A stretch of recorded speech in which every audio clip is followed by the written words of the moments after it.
Alrighty, everybody, welcome to another episode of I Never Met a Stranger I Didn't Like, and I'm your host, Phil Tubbs, and I'm in a pretty colorful place right now with one of my new friends here, Mr. Chad Moore. How are you doing, buddy? I'm doing great. Chad, where are we right now? We are at Route 66 Candy Shop. We're at 1555 North Highway 66. Literally right off the highway. Yep, northeast corner of Pine and 66 by Hook's gas station. Yeah, right here in Catoosa. Yep. You drive right past it. Like, I don't know how many times I drove right past it before we came in here. We kind of found it kind of by accident one day. We get that a lot. Yeah, we were, you know how you've got more than one kid, so you kind of know how this goes. We have three as well. And every once in a while, we have just kind of a day with one of them just to kind of give them some attention, let them do what they want. And our daughter was like, I want to go to the candy store. And we were like, man, we don't want to go to the mall. Like, we don't want to go all the way to Tulsa, go to the candy store. And I was like, wait a second. I'm pretty sure there's one in Catoosa. Let's see if it's open. Sure enough, it was open. We came in here and we were like, dang, This is a pretty legit place. It's the real deal. You got all kinds of stuff in here. Yeah, I mean, we've got pretty much all the same stuff that the mall has. We're not a big budget production, so it doesn't look as fancy, but I've got just as much stuff. I've got stuff that they don't have. We've got a whole sugar-free section. Yeah, so you got a whole sugar-free section right over here. Yep. So if you diabetics or even just them gym rats. Yeah, I've got a lot of people that come in with sugar-related health problems. Yeah. And they hit that and they're surprised, even though we've only got a little bit. They're surprised. They're like, that's the best selection we've seen in a while. And it blows me away. So I'm always looking for more of that stuff. Yeah. We've got lots of stuff that the kids like. We've got the slime liquors. We've got, my wife's freeze dried candy. Yeah, that's another thing. We'll get to that. It's not just the store. Yeah. Soda pops, everything. Chocolate galore. Yeah. I'm a chocolate gummy bear guy, and when I was here that first time, I found you have white chocolate covered gummy bears, and I got some, and they're probably my favorite. I like them better than the regular ones myself. They're pretty good. I remember we talked about it, and you're like, they kind of taste like a chocolate covered raisin, which I like chocolate covered raisins, so it works out really well for me. Yeah. But yeah, I mean, my kids are pretty keen on the gummy pigs. I don't know what it is about the gummy pigs, but they love the gummy pigs. Yeah, I like the gummy teeth. The gummy teeth, Gummy teeth are fun. The gummy teeth. You got some, and there's gummy eggs. They really like those too. Gummy eggs, gummy cows, frogs, centipedes, alligators, sharks. All kinds of. Yeah, we've that rack of gummies. We've got, I believe the last count, there's over 100 different items. Huge table. And I'm a saltwater taffy guy myself too, and a huge selection of saltwater taffy. Yeah, and we're actually running low right now, so. And you still got a lot. Yeah. Still a lot. And I got a whole bag that first time we came in here, like just full on monster bag of. You're like, this is Dad's bag. Yeah, I was like, this is mine. Nobody else wants to eat it. They always like, it's stuck in my teeth. I'm like, yeah, that's why Dad eats it. Don't eat my candy. But, yeah, I mean, we came in here, we were blown away. Just this, it's right off. People don't even notice it here. Yes, we get that a lot. We really need a little bit more exposure, but the amount of people that come in, they're like, we didn't know you guys were here. Yeah. And we've got a sign out front. We've got chalkboard. We got see it. Yeah. Yeah. It just, you forget about these things because we don't have really another candy store in the area. I mean, you have to go to the mall to go to a candy store, and sometimes we just kind of forget about them. Yeah. And we're like, cause we're not driving all the way over there. So, I mean, like if you're anywhere, you're in Catoosa, Claremore, I mean, even Owasso, you just come down the road. It's really not that far. You can come in here and get some good candy and not have to go out there. And I'll tell you this, whenever we first came in here, I thought we were going to be spending like $50, and it was not even half of that. Yeah. We've got 3 kids. Parker's 10 months old, Emery's 3, Dawson's 5. And before we ended up with the candy shop, when my mom would come to town, they'd be playing and she'd be like, here's $20, go get you some candy. Yeah. And I mean, no joke. Yeah, just a handful. This was $20. Yeah, for sure. So we shop our competitors. Yeah. As far as I know right now, we are the cheapest on bulk candy. And yeah, I would say so. I call it my dad friendly pricing because I have a hard time with pricing some of the things, because it's like something we buy that's expensive. I'm like, are people going to pay this much for it? Do I want to pay this much for it?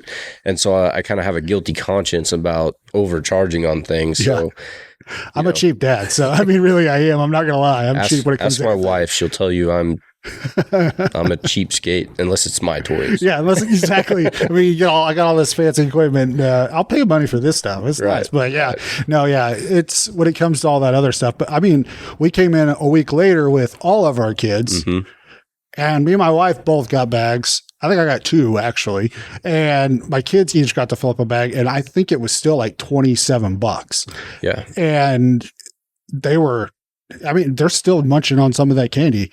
Yeah, and most everything we've got, just because we are so small, as soon as it gets here, it hits the shelf. So it's not like a bigger store where it's been sitting in a stock. It's not like Walmart where it's on a pallet in the heat in the back fresh. For 6 months. It is like, I mean, when you get a gummy bear, like especially like a chocolate covered gummy bear, sometimes you get them and they're like super hard. Yeah, and you can tell they're not fresh. They've been sitting there for a while. It's not.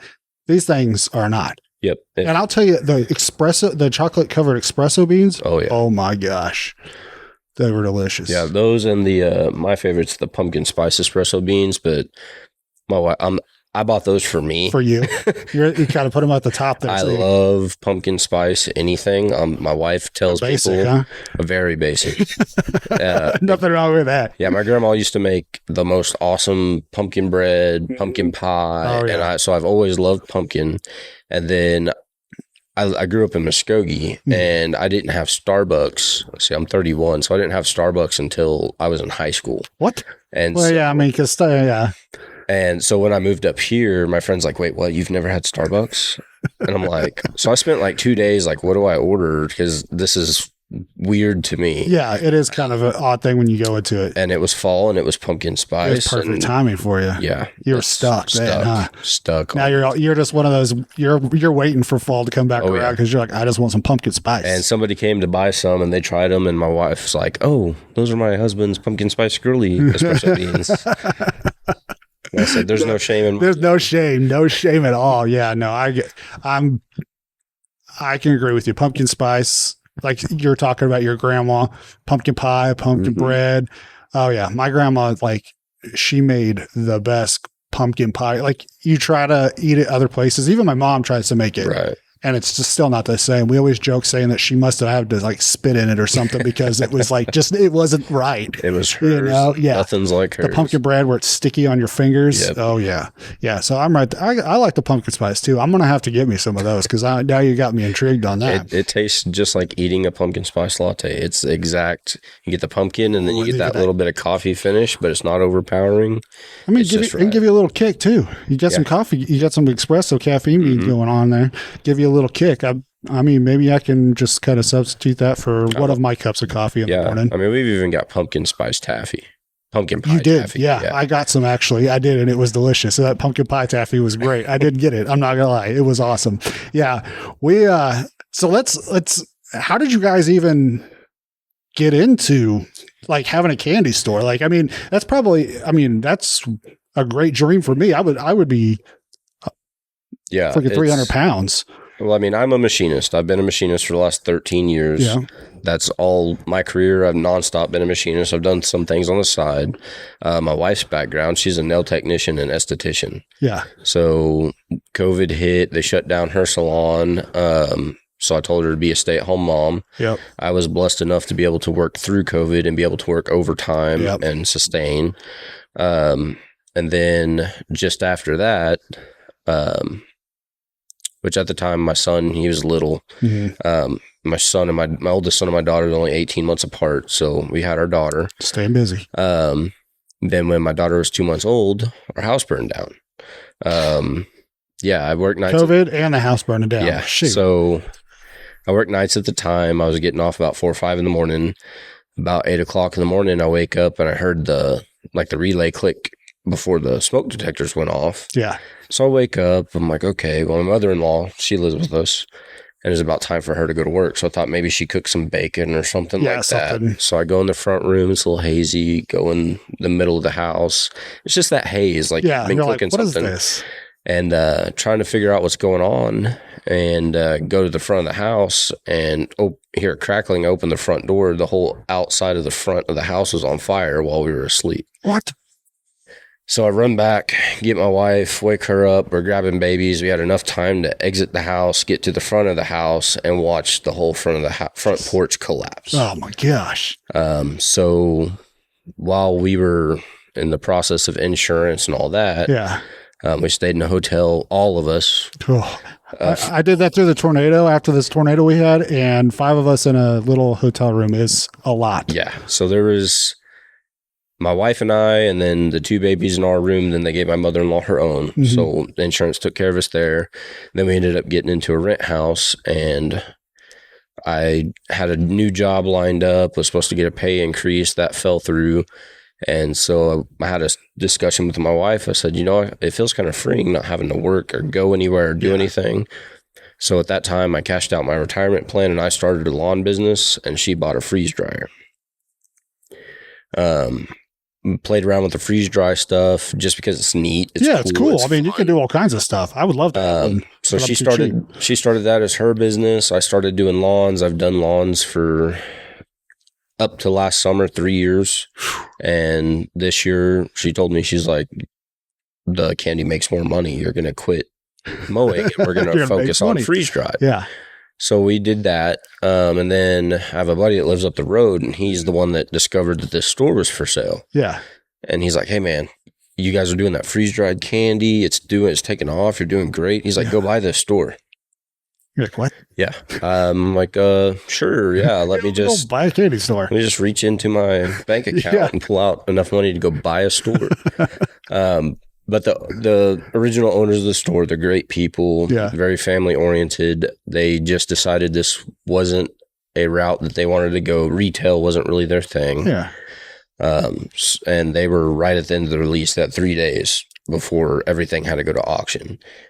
So we came in, I negotiated some terms with them. Yeah. They were very willing to work with me. They were like, hey, we just want out. We would love to see it continue. Yeah. So we worked out if I had made this deal with anybody else, that would be like Shark Tank. Yeah. I would be the shark.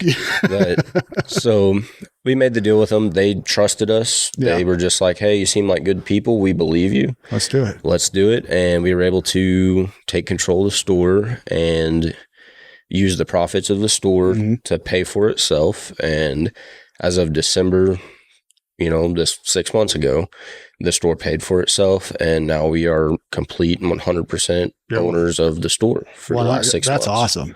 So that's a lot of work. So you guys have been, what, 2 years here, or almost 2 years? So we've been, so the store itself has been here for a little over 2 years. Okay, and you guys have been here for I've had it. Yeah, my wife and I have had it for a year. For a year now. So that's a lot of candy in a year.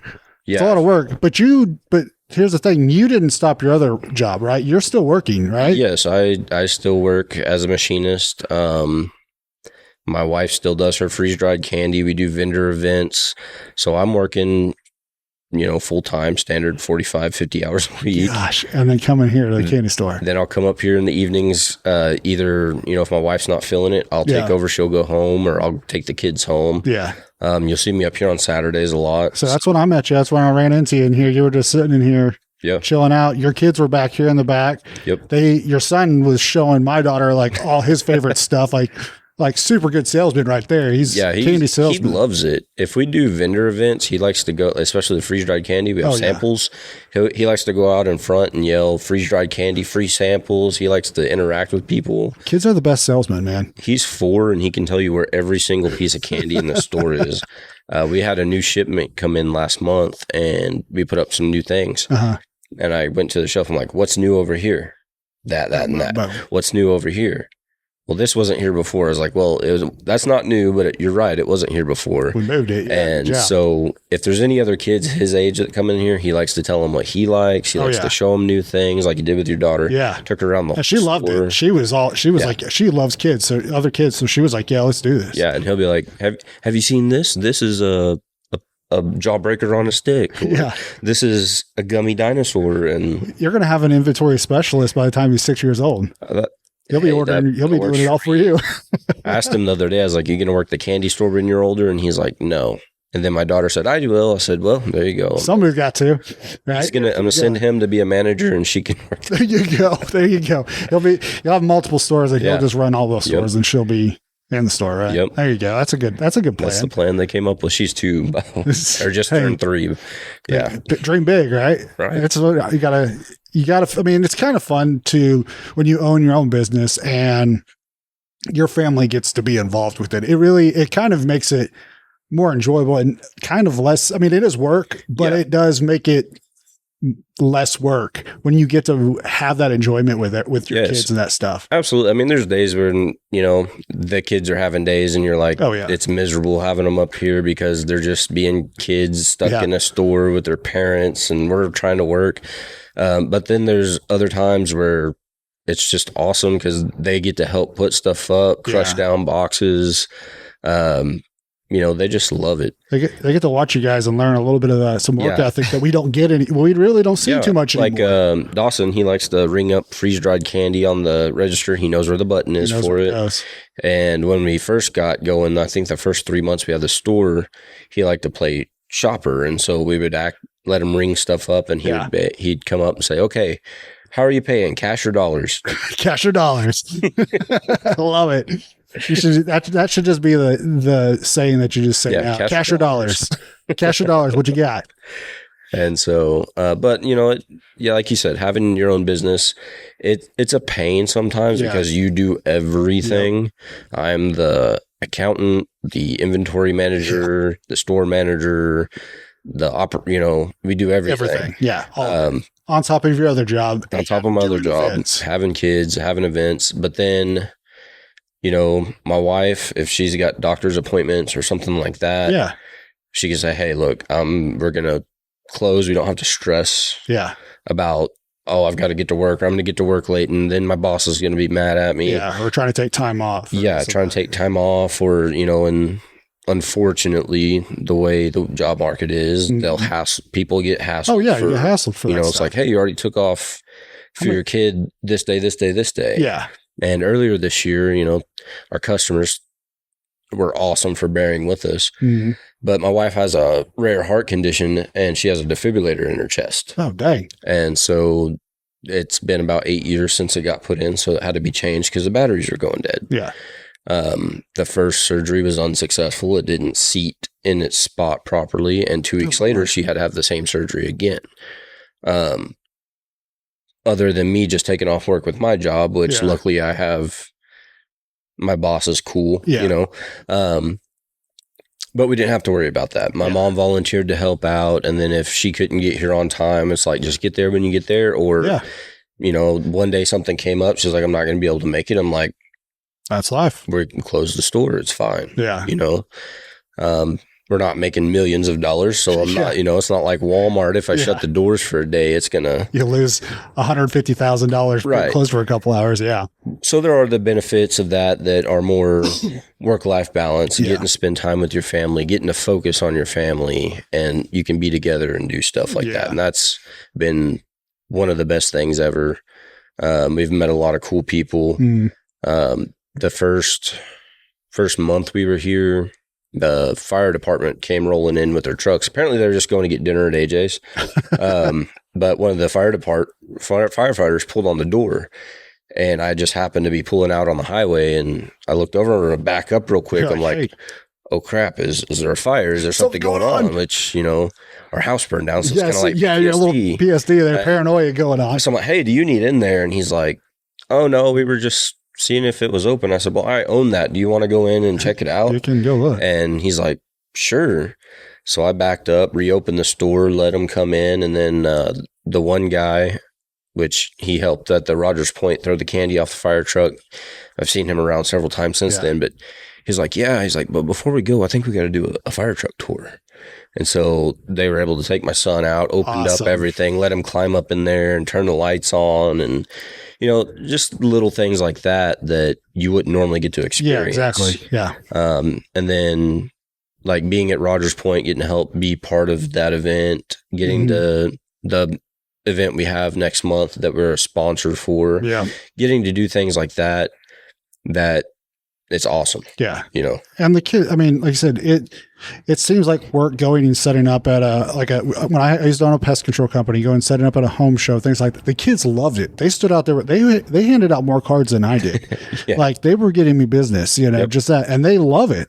They're so into it. And it's kind of nice because they're so proud of what mom and dad have done, what you've built and things like that. And that kind of, you know, when you're putting in the hours and the time like that and your kids are proud of, you know, what you're doing and what's going on, like it helps. It gives you that drive to keep going, you know? And my hope is that we can get this going a little bit better. That way we can have this as our main source of income for everything. Yeah. And then I can show that my kids an alternative lifestyle. Yeah.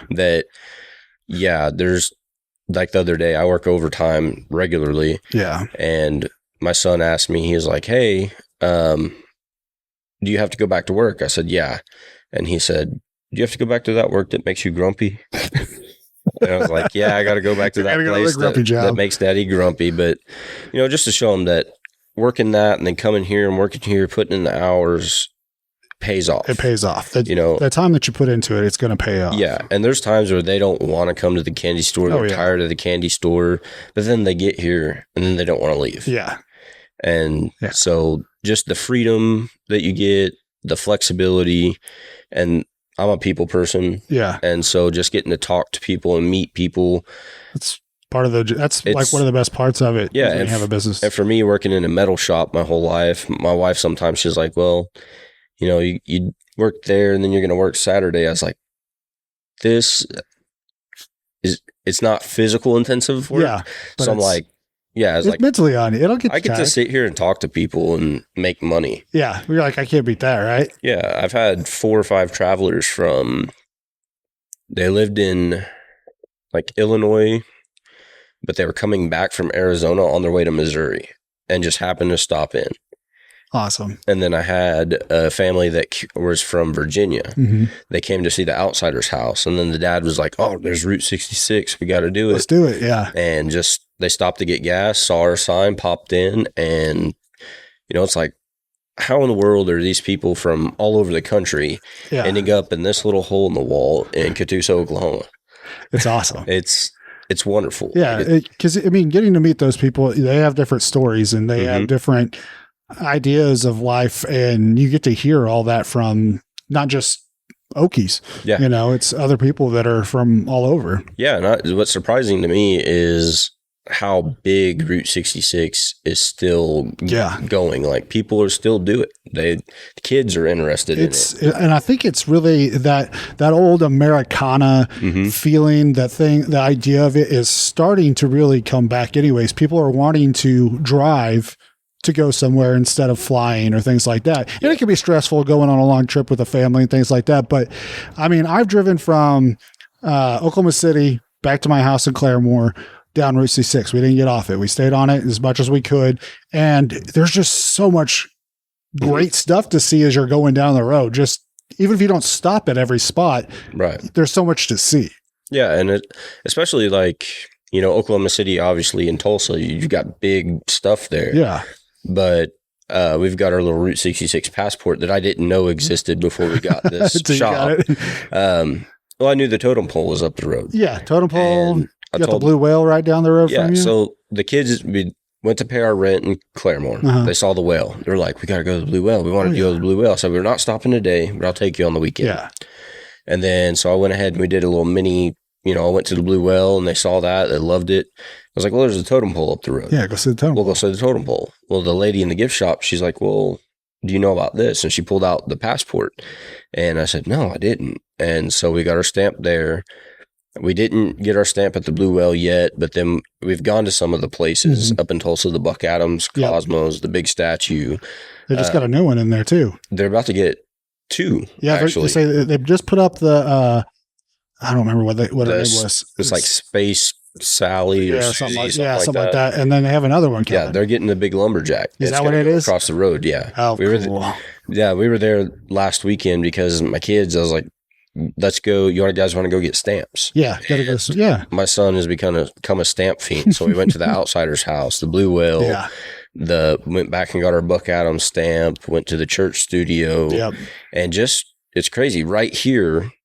You know, you got the gun museum in Claremore, but if you can go from Claremore to Tulsa, that's 90% of the northeast leg of that passport. Yeah, it's huge. And there's so much history here. Yeah. That you get to see. And I think, and so 2026 is the centennial of 66. So It really is going, I think we're going to see a huge uptick in that, along with the big amusement park that's going in, in Veneta. People are going to be flying into Tulsa. Yep. And why not drive down 66 to see what we got? Because, it is historical. People want to do it just to say, we drove down 66. I think we kind of take it for granted living here because literally I used to drive it probably every single day. Right. And you don't think about those things. You're driving past the Blue Whale, 10 times a month. It's just the Blue Whale. Yeah. Absolutely. And see, I'm not from around here. I grew up in Muskogee. I did graduate from Broken Arrow, but I never really got into Tulsa or anything else until I was already an adult. And I didn't have anybody to really tell me all the history about it. So now some of the old timers I work with, one of them, he's real into music, used to be in a band back in the day, was in the Houston rock and metal scene. Awesome. Down, in Texas. And he's just an old fart that likes to jam out. He told you got to go see the church. So I went to the church and he's telling me all about it. And he said that back in the day, Eric Clapton lived here. Oh, yeah. And I don't remember if it was Leon or Eric Clapton. Somebody had a big house out on the lake and they would fly in people and just go out, hang out at the lake and jam out. And he's like, I heard music one time out there when I was out cruising the lake. That very well could have been Leon Russell and Eric Clapton and all those guys just jamming out. And I didn't know it. There's been so many huge musicians that have recorded there at the church studio. Mm-hmm. It's insane. And then just there's a lot of celebrities from Oklahoma that people don't realize. Yeah. Bigger than country, but even in the church studio, it's kind of funny. They have a little section in the museum about that rock album that Garth Brooks did. Yeah. Yes. All of us kids that were alive in the late 80s, early 90s, we remember that. Yeah. It's hilarious because you get all this nice stuff about Leon Russell and all these other, old time rock guys, and then bam. There's Garth Brooks with his slick down black hair and his little soul patch going on. Yeah, and we found some cool little shops out there around that area that I took the kids to. Yeah. And it was hot last weekend, but I was like, hey, let's go in the store. I'll get you a cold drink. Yeah.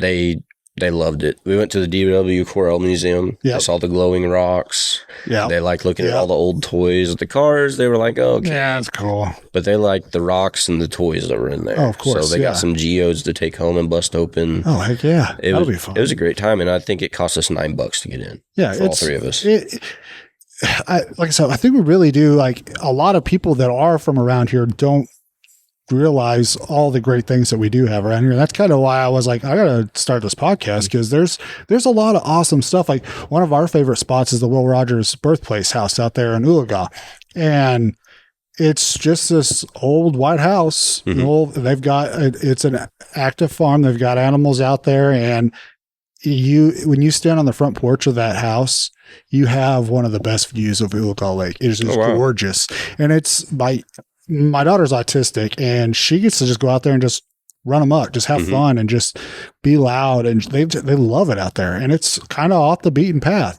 It's just, it's an awesome place to go look at. And if you're like me, I love Will Rogers. I think the guy was way ahead of his time. He was his quotes today still resonate with what's going on. Yeah. And to stand in the house where he was born is still it's kind of surreal in a sense. You're just like, this dude was one of the most famous people in the early 1900s. Oh yeah. And I'm standing, I got goosebumps thinking about it. It literally, I'm standing where he was born. Yeah. And see, my grandpa, he was real big into the old cowboys and all this. So he knew about he always told us about Will Rogers, and singing Cowboy Gene Autry. Oh, yeah. And, you know, I grew up having all that pounded in my head, but now the other stuff, though, there's a lot of stuff that, you know, people just don't know about it. Yeah. It's been lost over generations, and then I think you just really need to re-find it. Oh, yeah. And I think it's coming back. I think people are starting to, I mean, like the story behind the blue whale, you know? Yeah. It was a gift to his wife. Like, yeah, an anniversary gift. Let me build you this giant concrete whale with a swimming hole for the whole town to use. I'm like, what kind of random idea is that? But like, it's awesome, and it's still here, you know, and it's still standing. It is it is a huge landmark. People stop from all over the world. Well, actually, our Route 66 brand soda is over there on the shelf. They're made in Iowa, but each flavor has its own little information on the back, and the blue raspberry flavored, the blue raz, has the blue whale on it. Oh, awesome. And it's made in Iowa, and so it has the whole history about how it was an anniversary gift, which of course I've had friends that lived out in Catoosa when I was in high school. So I've been out this way. I knew about the whale. I've been to Molly's. Oh, yeah. And so I saw it was there. I'm like, oh, that's cool. But then when you read it and you're like, wow. Yeah, the idea of it. And to think that you gave somebody a gift that is long after you're gone is still giving to the community that you're forever history. You know, letting kids come swim. You're like, this is for my wife, but come on, everybody, come swim. Come swim. My uncle said he used to go swimming there whenever he was a kid. I mean, there's no way I would get in that water now. It's sketchy looking in the water, but I mean, it's still, I mean, just going out there, crawling up on top of it and standing up on top. Like, it's awesome. The kids love it. They go and they look out the sides, and I have to explain to them, I'm like, that used to be a water slide. Yeah, people swam in this water, and they're a little taken beside it. But, you know, we went to the fishing derby last weekend, and that kind of sparked our little mini road trip, because I was like, oh, we got to go get our book and go get a stamp. Yeah. And so we did that fishing derby, and that was cool. If you brought your kids up before they ran out, you got a free fishing pole. Yeah. And me and my wife were thinking like a little Snoopy pole. No, these were 6 foot legit poles. Yeah, legit Zebco fishing poles. So I gave both kids one and a tackle box to share. Heck yeah. So, you know, my little 3 foot tall kid with the 6 foot tall pole, he's ready to go. That's awesome. I mean, it is kind of nice being where you guys are. I mean, like I said, it is a small little hole in the wall shop, but it's where you're at is historical. And I mean, like, did you ever think you would ever have a candy store growing up? No. And looking back, I could probably be like, oh, it's foreshadowing. But when I was 18, me and a couple buddies, right after, one of our buddy Vinny was a little bit older than us. And so he was already working. But me and my buddy Nick, we had just graduated, and we decided to take a guys trip. There you go. And we went to Colorado. And one of the places we went was Hammond's Candy Factory. Yeah. Just because we were underage, we couldn't go to bars or go do any of the cool stuff. So we went to the candy factory. And so now I get to tell people, like, hey, I didn't plan this, but I've seen where those candy bars are made. I've seen where that big flat taffy's made, the ribbon candy. I've watched them make it, and it's American made. Yep. You know, it costs a little bit more than a Snickers, but it tastes way better. And like I said, it's money back into our own pockets, you know, and not coming from some factory with stuff from China or wherever. Yeah, exactly. Yeah. It's right here in the United States being made like it was made 100 years ago. You go in there and they still wear the paper hats and the suits, and it's all the same equipment. It's those old school little candy shops are always like one of my favorite things to go into. Like when you go to like an old ghost town or old Western town, and they've got the candy shop and the guys in there making the taffy and flopping it on the hook and pulling it down. Like, it's cool. Yeah. And it's like they're making it like they've always made it. And I don't think you missed out. You have to come back around Christmas time, but we had some Christmas mixed taffy, and the things they can do are amazing. We had some Santa Claus taffy. They folded in the colors to it. Oh, yeah. When they sliced it, there's a Santa Claus face in the middle of it. That's crazy. And a Christmas tree and a candy cane. And so somehow they folded all these colors together, made it fold into that shape. Because if you've ever seen taffy before they cut it into the little square, it's a big long string. So somehow they've rolled all this together and made it come out as a Santa Claus with a hat, the ball. It's insane how they figure that out. It's done by hand. It's like it's the the real deal, the good stuff. It's not processed over and over again where it's in 10 years, you could still eat it. Yeah, I mean, you probably could, but I'm not gonna lie, I probably would. If something happened at the end of the world and I would come upon some taffy that's 10 years old, I'd be like the guy in Zombieland looking for Twinkies, except for be looking for some taffy. Candy shop. Yeah, where's the candy? I'm coming. That's the first place I'm coming. I got to stock up before the things happen. But yeah, it's just, that's cool that, you get to, you went there and you get to tell people like, hey, I saw where that was made. I saw them, how they made that. Yeah. And that was 10, 12, 13 years ago. Yeah, you weren't even thinking about I didn't even setting up a candy shop and having freeze-dried candy. I was busting tables at the Hard Rock just worrying about paying my speeding ticket I got that weekend. Good old days of being young, running around getting in trouble. So, I mean, we kind of talked about the store and a little bit things like that. We got to hear kind of how the idea and stuff, like, what is some of your like influences in life? Like, I mean, that you have that you go, this is what gets me going. Really, my grandpa, he passed away when I was in 2014. Mm-hmm. So I just started my first job, been there for 2 years. But he worked for the railroad. Mm-hmm.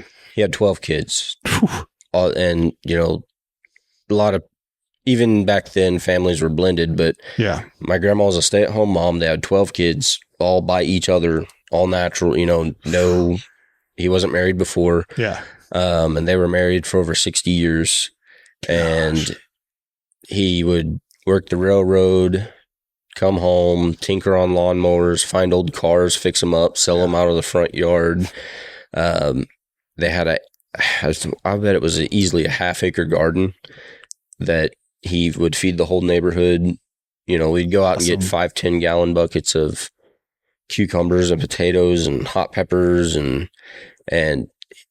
just knowing that if he could provide all that for all them, that really set the tone of being able to take care of your family. Yeah. You saw that go. I mean, you got 12 kids and you're helping provide around the community. Last time we took count, I believe I have 80 cousins. Oh my gosh. So, well, I mean, you're going from 12 and then it just keeps on splitting off. Yeah. And that's the joke is, tell my wife, I never could have dated anybody from around Muskogee because I'm probably related to him. But yeah, getting to see probably somewhere down the bloodline. Getting to see him do all that and just he was 84 years old and still going outside tinkering on stuff. He built the house that they lived in. That's crazy. Still had old wood siding, so in the summertime, if there's a bad piece, he'd go cut the board out, put it back in, and paint it back up. He just did everything. And then my two uncles, because I had 10 girls and 2 boys. Yeah. So my uncle Malcolm, he was a Boy Scout troop leader. He was when cell phones first came out, he traveled the country being a cell phone tower inspector. My Uncle Roy, he's in his 60s, maybe close to 70. He's still out he lives on like a 400-acre ranch chasing cows still. Down, huh? He's a 12-year-old at heart, and he's never going to change. Stop, yeah. But he was, both my uncles were truckers, machinists, welders. They could build anything. So they would be like, hey, come with me. We're going to go do this today. So instead of being stuck in the house watching cartoons, it was, we're going to build something or do this. But because you helped us build it, you get to play with it. Yeah.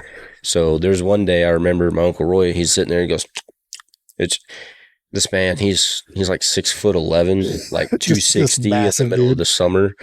And so he's like, well, I think I want some ribs. So we go to the store, we buy all the stuff for ribs, and he's like, we don't have a smoker. So we go out, which you probably remember, everybody back in the day had you have everything. Truck bed trailer full of scrap that got took out every few months, and there's an old hot water tank in there. And so we welded up a smoker that day so we could have ribs for dinner. That's awesome. I mean, we don't get that anymore, that kind of an influence like that, and seeing hard work and just doing it instead of going out and buying it, things like that anymore. Like, I'll make it myself. Yeah. And then it was better built than the stuff you could get at the store. And I mean, that's what I spent a lot of my summers doing. You know, some of my cousins, they'd rather be watching TV or playing video games. And I had to go build stuff. And my uncle would, I don't want to use the term bullying because it's not PC these days, but he would gentle bully me into doing it. Yeah. Because, you know, he's like, what are you going to do? Come in here and be lazy and sit around? And he's like, come on, come out here. Get out of here. Let's be a big boy today. I'm going to show you something. Yeah. It's really, I mean, my grandpa was kind of like, I used to sit in the shop. And we'd build, like, we needed birdhouses. There's too many birds flying around. Let's go make some birdhouses. Yep. We go out in there and build some birdhouses. Or there'd be something that we needed. They had a small lodge up in Idaho, and we need something there. And so we would go in there and we'd build it ourselves right there in the shop. Yeah. And I'd get to learn how to do those things. And those are some of those moments that I do cherish. That, I mean, my grandma, she taught me so much. She was a single mom. My mom's dad, my grandpa passed away when my mom was only a year old. So she raised all the kids herself. And she could do damn near everything else. Oh, yeah. It's, you know, things people learn from their grandpas and stuff like that. Yep. I learned from my grandma, like changing spark plugs, you know, things like that. I learned how to mow from my grandma. She taught me how to start the lawnmower, how to push, like she taught me how to put the gas in, all that, change the oil in it. Like she taught me how to do those things. Those are some of those memories that I would not give up for anything. Yeah. And people just, you know, I would say people argue products. We don't build them like we used to. We don't build people like we used to. That is, you know, there is no truer statement than that. We don't build people like we used to. Yeah. Life's almost too easy. Yeah. I mean, I know it's hard, you know, it is this and that, but really, do you think about the difference in how life was and how easy, how accessible? I mean, you need something, you can order off Amazon. Yeah, it's in your door the next day. To go back to my grandpa, he used to lie about his age to get jobs.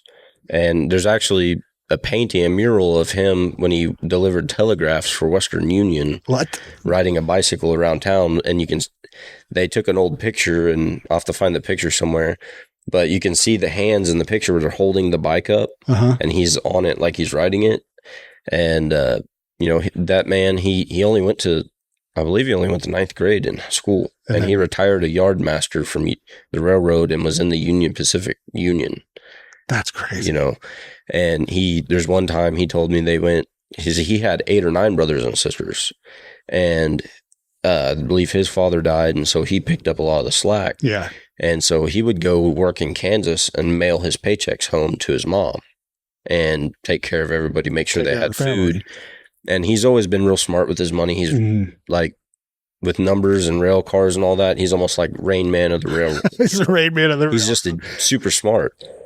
But he told me, you know, he said, always hide a couple dollars in the back fold of my wallet. So that way somebody picked it up, they thought it was empty. And he said his aunt and his mom, they were sitting there talking about going to the show. Oh, I wish we could go to the show. That would have been real nice, you know, and just kind of like, oh, well, no, you know, it's life. Yeah. And so he had $2 and he pulled out and gave him $2 and told him to go out and have a good night. And, you know, just being able to do stuff like that. And then, you know, just the work ethic of that's what you've got to live up to. Yeah. That's kind of scary when you think about it. You're like, I got to live up to that. Yep. So I definitely try to do what I can for people. You know, one of the sayings at my grandpa's funeral was, if you stop and help somebody on the side of the road, don't be afraid to get your clothes dirty. Right. They're just clothes. They're just clothes. And so that man always wore slacks. He never owned a pair of blue jeans, really? Leather shoes. And, you know, if there's somebody stuck on the side of the road, he would rebuild their whole car on the side of the road if he had to. Just to get them home. Just to get it, yeah. Or he'd bring you to his house and you're going to have dinner with us, and then we'll revisit that once we're done. Yeah, and then you see somebody on the side of the road and you're crawl up underneath there and you're like, I learned, Grandpa said. Yep. And then my uncle Malcolm, you know, he actually passed away in a house fire. Oh man. Shortly after my grandfather. But you know, there's one night we did 4-H and we were running late from the meeting, and there's somebody stuck at a gas station and their battery terminal, something wasn't working right. Yeah. it was a simple fix, but we got back in, and my mom, just before cell phones, so she's about to scald both of us as soon as we get home. Why are you in? It's a school night. I'm coming home about 10 o'clock, but I was with Uncle Malcolm, so it's fine. Yeah.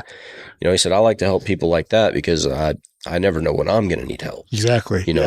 So he just tries to keep that good going because you're going to be on the other end of it at some point. One day you're going to need some help. And all those times you were able to and just decided not to, well, it might come back to you. Yeah. So I'll tell you, one time I was coming back from Tahlequah, and I was in my car, and there was a car in front of me, and there was this flatbed trailer, and a big old piece of sheet metal just flew off the back of it. And the car in front of me, there was nowhere to go. Right. And he ran right over it. And instead of just like going over the top of it, it folded and just got stuck underneath the car. And it was sparks coming off of it. And so I pulled over, jumped out, ran back over there, and he was like, and it was an older man, and he was like, I don't know what to do, like this is a rental. Like, I don't know what. I was like, just a second. So of course, like everybody always asks me if I was a Boy Scout because I always like have junk around, and I like to be prepared. Yeah. Over prepared sometimes, most of the time. And I went and got some tin snips out of the car, got my jack out because he didn't know where the jack was at in that car. He was like, it's a rental. I don't know. So I went and got my jack out, stuck it into there, and I'm just cutting pieces off of this, trying to get it out. Hypo pulls over and he's like, what are you guys? I'm like, I'm trying to help him get this out. And he was like, well, he's like trying to yank on it. And I'm like, we don't want to hurt this car. It's a rental. It's a rental. Like, dude's got to get it back. Like, and so I'm like, we finally get it to a part where I'm like, all right, now back up. And we got it. We folded it out and just threw it on the side of the road. And I was like, hey, have a nice, he was like, give me your phone number. I'm like, no, you're good, bud. He was like, why did you have those in your car? And I'm like, I just got my tool bag in there, and that's just the way it was at. And I was like, no worries, dude. And he was like, no, I want to, and so I gave him my phone number, and I had a business card because I own a pest control company, and I gave him my phone number, and I said, here you go. I said, hey, just don't tell the rental guys whenever you drop it off that you ran over a big old piece of sheet metal. And he started laughing. And so it goes by probably like 2 or 3 days, and my PayPal account, I get this notification that $100 just showed up in there, and I don't know who it's from. Well, it comes to find out, this guy PayPal'd me $100 just because I stopped on the side of the road and helped him out of nowhere, and just something. And it was at a time that we needed it as a family, right? And I was just like, dang. So I called him. I was like, you do not have to, like, we figured it out, got his phone number from him, and I called him. We were talking, and he was like, he said, I don't know what I would have done if you would have been there. Right. And I'm like, you don't know how much this $100 is helping us. Like, it was a baby business. It was just fresh. So we weren't making a whole lot of money, and it was a big deal. It really helped us. Yeah. And it was just, like you said, you don't know whenever it's going to come back around. Like, I didn't stop to get $100. Yeah, I just stopped because stopped to be a good person. I didn't think about it. I just stopped. Well, and that's what people ask me because there's been with my wife and mother-in-law, when stuff goes crazy, I just kick into mode and go. Yeah. Like when our house fire happened, I was outside in my underwear and a t-shirt with no shoes. I've got a gravel driveway. The fire department, they're coming up. They're like, "Dude, are you okay?" I'm like, "I'm good." I didn't know I was standing outside my underwear, and my neighbor come over and he's like, "His pants." He's like, "Are you okay?" I said, "Yeah, I'm fine. I mean, He's like, "Hang on." He runs back to his house, grabs some clothes out of his closet, and magically we're the exact same size. Heck yeah. And he's in his 60s. Yeah. So he comes over and throws some pants at me and some shoes. He's like, "Put those on." And I look down. I'm like, "Oh." No. Yeah. But once we got outside, I was in go mode. I was going to grab the water hose and start going on the house. And there's been a few other instances where things have happened and people are like, "How do you do what you do?" I'm like, there's no question about it. It's just, that's what you do. Yeah. That's just what I tell people I thrive in chaos. Yeah, I do too. I'm like, when for lack of better words, when shit hits the fan. Yeah. Like, I don't think. It's like a second nature. You just got to get it done. Yeah. Like, you just figure it out. Yeah. Mm-hmm. I think it kind of goes back to the old ADHD thing, because we can be thinking about 10 other things at the same time and still be doing the job that we're supposed to be doing and not even second guess what we're doing. And it goes crazy. And I'm like, oh yeah, let's do this. Put that there and let's put that there. That'll probably work. Yeah. And half the time it's probably not the right way, but it gets done. It works. Yeah. And it gets done. Some of that goes back to the old timers too, that we grew up watching. Cause how many times is, somebody been like, oh, this car's broke. We have to fix this car to go to work in the morning. Yeah. They'll be up till midnight working on that car because they have to go to work. Going to work tomorrow is not an option. Yeah. Staying home is not an option. They didn't have PTO and things like that. Yeah, we didn't have sick days. It was, you didn't show up, you didn't get paid. Yeah. And somebody else will probably get your job. Yep. Because it's not as lax as it is today, which granted could be better. But mental health and thing, yes, I think we're kind of in a different world than they were back then too. When it came to, they didn't have the news at their fingertips like we do now, and so we overthink things, I think, a little bit too much because we see all the horrific stuff that's going on in the world 24/7.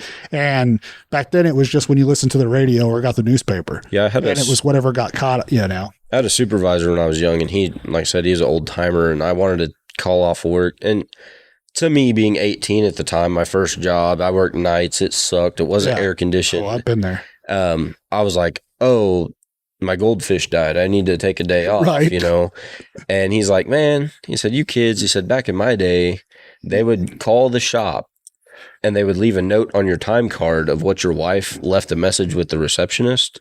And you wouldn't even know anything happened until you went to clock out and read a note stuck to your time card. Like, hey, tell so-and-so to come home because the hot water tank broke or something. And your wife went into labor. Sorry. Yeah, and then you go to clock out and it's just like, oh, crap, I guess I got to do that. I guess I got more work to do when I get home. Yeah.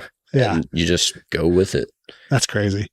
Yeah. I mean, because now really, while I'm sick, I got to stay home and I get like certain situations. Sometimes you just got to do it. Yeah. And absolutely. We're, and I think we're in a different world too, where dads probably do a lot more of the parenting than it was. I mean, it was more so discipline and teaching things back then, in a sense. And now I think more dads are involved in the kids' lives, just like everyday life. Absolutely. Being there to watch them do certain things and to be involved in. I mean, I know when I became a dad, that was like my whole world changed. Yeah. I feel like sometimes I was just built to be a dad because like my first son, I was working nights and our night routine, I would come home, go to bed, and then he'd wake up shortly after that, wake me back up. And then she had the baby all day and all night. I got him in the wee hours in the morning when I came home. And so I got into a routine to where it was, I would come home, eat me some dinner, watch some TV, do my little unwind ritual. And then the baby would cry. I'd go get him. And due to some weird circumstances that we had to go through, my wife wasn't able to breastfeed, which is what she really wanted to do. But so we had to take a bottle, which was fine. But I'd go get him, grab him, I'd feed him. And then we'd both fall asleep in my chair. Yep. About 8, 9 o'clock in the morning, my wife come in, kick the chair. Hey, you need to go to bed. But, she'd at least get a little bit of sleep on her own that she could get. And then I got to take some of the responsibility for being the grunt of it. Yeah. And, I have a guy that I knew, his dad always jokes. He's like, I've never changed a diaper. Yeah. I'm like, how'd your dad get away with not ever changing a diaper? He's like, he just worked a lot. Which, I mean, I get it. Back then, it was a different time. Yeah. There's a lot more providing that had to be done. But, now with my wife and our kids, she's like, that's a dad thing. Yeah. That's a dad thing. Yeah. Yeah. So we're getting into that. Like the last weekend before last, I got at my son's head about camping. And it was still kind of cool in the evening. Yeah. It wasn't like it is there now. The first weekend it was hot was when he held my feet to the fire about doing it. It was like 79 degrees that night. We didn't think he would sleep. We just put a tent out in the backyard, threw a comforter in there. I haven't slept in a tent in a long time, so I underestimated how hard the ground was. It's not as comfortable as we remember it. But no, he slept outside. Our bodies are not as good for that stuff anymore. Well, my son, he's like feeling under his pillow. He's like, Dad, there's something hard under there. I'm like, that's the ground. That's what's there. And so, but he slept outside all night, didn't get scared. He woke me up in the morning. He said, I'm going to go in the house and check on Mom and sister. I was like, okay. And I was so tired. I was like, I'm just going to lay back down. Yeah. And then he comes back a few minutes later. They're still asleep. So I get up and what do you want to do? When we're outside, he's like, you want to jump on trampoline with me? Heck yeah. So it's like 7:00 in the morning. We're jumping on trampoline. Then you can't beat that stuff. Yeah. And, if I was still working like I was 6-7 days, 12-hour shifts, I just wouldn't be able to do it physically. I would just be pure exhausted. Oh, yeah. And so now that my kid, I told my wife too, I was like, when they're babies, I'm just going to work my tail off. Yeah. They're not going to remember. They're babies, yeah. But now that they're big enough to do stuff and they remember these things. Now I want to take more time. That's why, this is very important to us, is being able to show them like, you can work hard for yourself. You can make a living and be your own boss. Yeah. You can have the freedom and flexibility, but it also comes with a lot of responsibility. Yeah, it's not as easy as everybody just pictures it to be. But I've always been, like thriving in chaos, like you said. Yeah. Big risk, big reward. Yep. And I kick myself for the things I don't do more than the things I do. Exactly. Because you just sit there and wonder, like, well, what would have been? I could have done that. Yeah. When I sold my pest control company, like it was like I regretted it. Like I made a good chunk of money, but I was like, man, like what else could I've grown it into? Yeah. Like how much more could I have done? And it's still like you said, that haunts me going, man. Yeah, it hurt letting go of my lawn business because that was I started that lawn business with a secondhand push mower in the back of our Yukon. I finished up last season with a 3/4 ton truck, a 16-foot trailer, 2 turns, 30 plus yards. And I built that while working night shift. Yeah, doing a regular job. Working 60 hours a week, working nights from 5 to 5:30 in the morning. Mm-hmm. Saturdays, when in the summer, that was my main route. I worked on the weekends, but my wife's like, you're crazy. I would get up at 9 in the morning after getting off at 5 in the morning and get straight at it. And I said, well, I'd rather be tired than hot. Yeah. Because if I wait till later, it can be hot. And so she finally understood. She went and did a couple yards with me. She's like, yeah, I see what you're saying. She's like, these are guy jobs. She's like, we need to go back to the good old days where you guys did that and I did this. Yeah. So no, it's totally different. When you're outside doing pest control, you're out there in the hot summer sun. It's hot. You're sweating. You're carrying a 4-gallon backpack on your back, walking around a house. Like I kind of miss it. I'm not going to lie. 'Cause it was, when I got home at night, I was tired. Yeah. And I slept. And now I sit at a desk all day on the computer. And when I'm tired, it's that mental tired where I still can't go to sleep. There's a different feeling of a hard day's work. Like you feel good if you go to work and you put in a good solid day work and you're like, I put in stuff done, got some overtime. But when you do it for yourself and when you're able to do that for you, there's a whole nother level of feel good about it. Oh yeah. And I mean, and that type of job, even with the pest control, you're not done till the route's done. Oh yeah. You're done whenever you finally get it finished. You can't just call it quit. Yeah. When you've told somebody you're going to be there at this time, you got to do it. You have to be there or they're just going to quit. You're not going to succeed. You're not going to get paid. Yeah. They're going to dump you. Yeah. And if they don't pay me, then we don't got food. Right. Yeah. And I mean, so that's what people, they always say that must be nice. It's like, there were days I was knocking down over $1,000 a day, but it was 80 degrees at 7:00 in the morning and I worked 15 hours and it cost me $300 in fuel. Yeah. Just to go. Yeah. And people don't think about the insurance and all that other stuff that comes along with it. And then, after working all day long and having to come home and do your accounting's part of it, doing all your doing the numbers and getting everything put into your softwares and doing all that, like you're already exhausted and you've already spent time away from the family, but now you got to come home and spend another 2 to 3 hours doing your nightly thing to get it to finish for the day. And you've still got to be dad after that. And you still got to be dad. Yeah. It's hard. Yeah. It takes a toll on you. It takes a different kind of person to do that. 'Cause anybody, like you said, you can teach your kids, they can go work 40, 50 hours a week somewhere working for somebody and make a good living and not have those stresses and stuff. But when it comes to doing something for yourself, building something and working hard, and you probably are going to make less money for a while, but it will pay off in the long run. And you have that freedom to, like you said, if my kids had an event at school, I just took off. Yeah. I didn't book anything that day.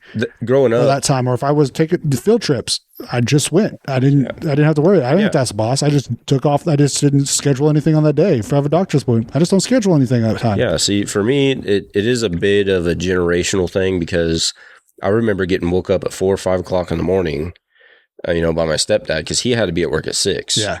My mom worked nights. So they would wake us up 4 or 5 o'clock in the morning and drive me to my aunt's house and get us like a, McDonald's breakfast away.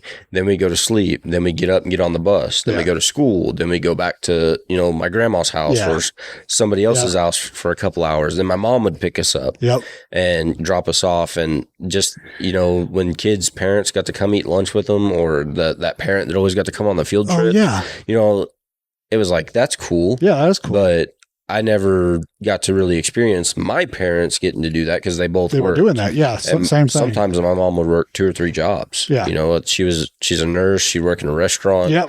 And so my mom and dad did the same exact thing. So I've been blessed enough to be able to do some of that for our kids and be able to be like that and get them to, and moving up here from Muskogee and growing up like that. Yeah. When I go to my friend's house and like, their mom's a teacher and their dad's a cop, and they've got like this 3,000 square foot 2-story house. Yeah. And like everybody's always home, and somebody's always, you got food made for you and all this. This is weird. Yeah. This is right. This is how families live. Like, because that's the same way. My parents got pregnant with me in high school. Yes. And so they were kids themselves. They were still learning how to grow up. Yeah. And, we talk about this too, is, being in my mid 30s, when my parents were in their mid 30s, I thought they had it together. Like they knew their shit, you know what I mean? But then you realize they're just as good as you are right now, acting like you've got your stuff together. You're still figuring life out. Yeah, you're just rolling with it. It's like they're like that guy with the PayPal for you the other day. There's a time not too long ago, probably beginning of this year, I didn't know how I was going to have enough gas to get to work. Yeah. And, this guy came up to me. He's like, he saw us with all the kids. I didn't see him. Yeah. But he just came up to me. He's like, "Can I bless you?" And he gave me $40. Mm-hmm. And that was exactly the amount of gas I needed for the week to get to payday. Yeah. And like, it's, you got to be doing something right. Yeah. For it to come back to you. Yeah. Like for it to be like that. And privately, I was like, man, it made me all teary eyed. Oh, yeah. Like, we're in the middle of Walmart and you're like, keep it together. Yeah. Right. And it's, and that's another thing with the business and all that is people don't realize how much stuff goes into it. Yeah. How much time it is. They see you sitting behind the counter and that's, oh man, that must be nice. I should just sit behind the counter. Well, I've got to file sales tax every month. Yeah. I've got to do property tax, then still regular income tax at the end of the year. Taxes, when you own a business, you get taxed like 15 times by the time it's done. Yeah. My health inspection permit, I just had all my annuals come due. Did you? And so I'm like, okay, I understand I need, these licenses. And then once we got the store, the previous owner, he's like, "Oh yeah, here's who my registered agent is. Here's this. I'm like, what are you talking about? What is that? I've never even heard of a registered agent. Yeah, right. And apparently that's somebody who, if somebody wants to sue you, they accept a letter on your behalf, and you have to pay somebody. You have to pay somebody. When you go to start an LLC, like you've got to have, like I pay a guy, $300 a year for them to take something for me or to be in contact with? Yeah, ours is $200 a year. And the way it was explained to me is he's like, you can be your own registered agent, but you can't ever leave. Like whatever address you have to be available every business day. Ready to go. All year to accept that paper. And if you're not, then you're in violation. And then you're in jail. Yeah. It's like, man. Yeah, just so somebody could be mad at me. Yeah, people don't know that whenever you go to start all those little things you have to pay for. Yeah. And you're like, what the heck is that? Once I tallied it up, so, we gave them a nice chunk of a down payment. Yeah. And when I was figuring it up, I was like, "Hey, will you take this much?" So like, yeah. I was like, "Hang on. let's roll that back a little bit. Wait a second, so I can cover all this stuff, and then what's left, I'll give that to you. And they were like, okay. All right. But so much stuff that I didn't know. Like I said, I've run a service-based business before. Yeah, but retail and food, when it comes to it, you're having your license, like you've got to have your health inspector come and have that up to code. Cause if not, like you're going to get a pretty hefty fine, like every single day that you're So last year when we switched ownership, some of these things we had to let expire and get new ones. Yeah.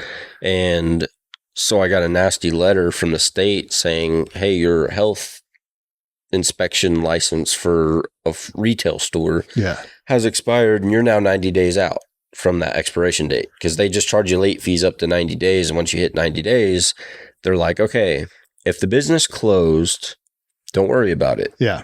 But if you're still operating and you don't have this, if we want to enforce it, it's $10,000 per day. And I got this letter and opened up, and what do I got to do? Like, I would have to sell everything in here, even that sign. You're like, everything, just to pay this fine and for one day. So I'm freaking out. And the guy's like, oh, well, this is kind of what happened. That was just an automated letter. It comes out, But man, it scared the crap out of me. And when you have a business, and especially depending on what it is, even in service based like pest control, there are so many regulations you have to follow. And if you don't follow that, you can get a fine for every little thing they catch you.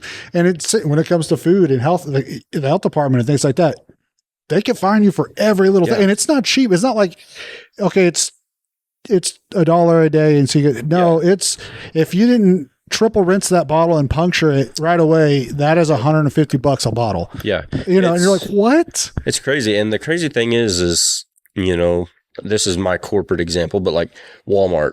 Yeah. A place like Walmart that makes as much money as they do, if they were in violation of their health inspection, they could afford $10,000 to do a day. that. Yeah. And that really hurts small business. And I think that's another thing of being a small business owner versus the corporate. Yeah, the big ones. Everybody's talking about corporate greed. That's not the little guys, because they have to make that fine so big to where it hurts the big guy. Yeah. But then when the little guy gets it ruins them. We're done. That's why, if it was easy, everybody would be doing it. Yeah. But, there's also that, statistically, you got to work a business for 3 years before you see anything. Yeah. And so unless you've saved up a lot of money or you have won the lottery, I don't know anybody who would have enough bankroll to start a business, get it going, put all the money into it, and then still have a cushion for something like that to happen. Oh, yeah.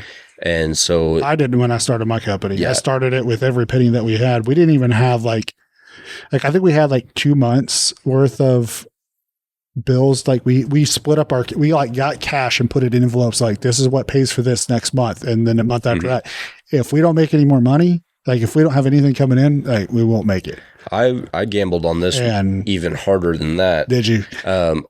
We came in and they were like, yeah, the store's making enough money to pay its bills, but it's not super profitable. I said, but it's not costing money, right? They're like, yeah. So I started this with zero. Is that nothing? Yeah. We gave them the down payment. And after that, the bank account for the store was zero. I had to make rent. I had to make everything as we went. And that first week we were open, we sold $17 worth of, that's $17 retail. And then we didn't even get that $17 because if you run it on a card, 2.5% goes to the processor. Yeah. So I've got made like $15, and my wife was up here 6 hours a day. And you're like, wait, what did we just do? I've got my own bills. I'm like, I can't afford to pay 2 rents. Yeah.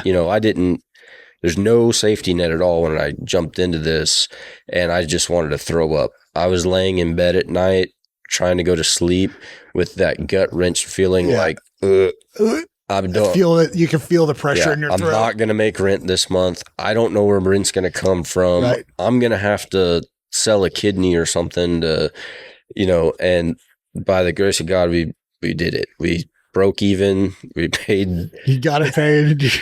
But I tell you, if you need a social media influencer selling $17 in a week, will motivate you to spam anything. I will get on there and start dancing if I have to. We've joined Route 66 groups. I joined business owner groups. Yep. Any friend that had anything, please share this. Yes, and people came in. It worked. I think one post I got like 1,200 like almost 2,000 interactions between everything. And we saw people from that come in, and I'm like, this is really cool. You're like, all right, yeah. And that's whenever that motivation kind of kicks back in, and you go, all right, I got this. Because when you get that $15 a week, and you're just like, wow, what am I going to do here? How are we going to do it? But then you start seeing, like you said, the work that you do kind of start to come in there, and you go, all right, well, look what I did. And to add to that, we live in Coweta. That's a 30-minute drive. Yeah, it's not close. So my wife drove 30 minutes up here, worked 6 hours. I drove up here from my job. After work. Then that's 2 30-minute drives back. Yeah. That's $6 in tolls. And say, when it really comes down to it, you didn't make a penny off of that first. You technically lost. I lost. You were in the red on that first. By the time you add up gas, turnpike, and us sitting up here, you're in the red. Yeah. And you're just like, oh man. Yeah. But once we started, I had to reset my mind, got some people in here. Because like I said, when you're on the other side of it, it can take you down a real bad hole. And if you don't stay motivated, it's kind of like when we started recording. Yeah. It's like we do this for fun. You stay on the right side of it. You start looking at it as a job and trying to force it. It just doesn't work. It doesn't work, yeah. And so I think that's what happened. We just kind of started trying to force it. And like, as soon as we open, people are going to be in here and this is going to happen. It's going to be awesome. Yep. And then nobody comes. And so now you get in your head. And so you just got to keep having fun with it. Yeah. Don't lose sight of what you're doing it for. Yeah. My Evan Drake, the Catoosa basketball coach, we went to high school together, and I tried to start. He had a kid that needed some travel expenses covered, so I tried to start a little donation bucket, but nobody came in. Yeah. And it's like, I've been there.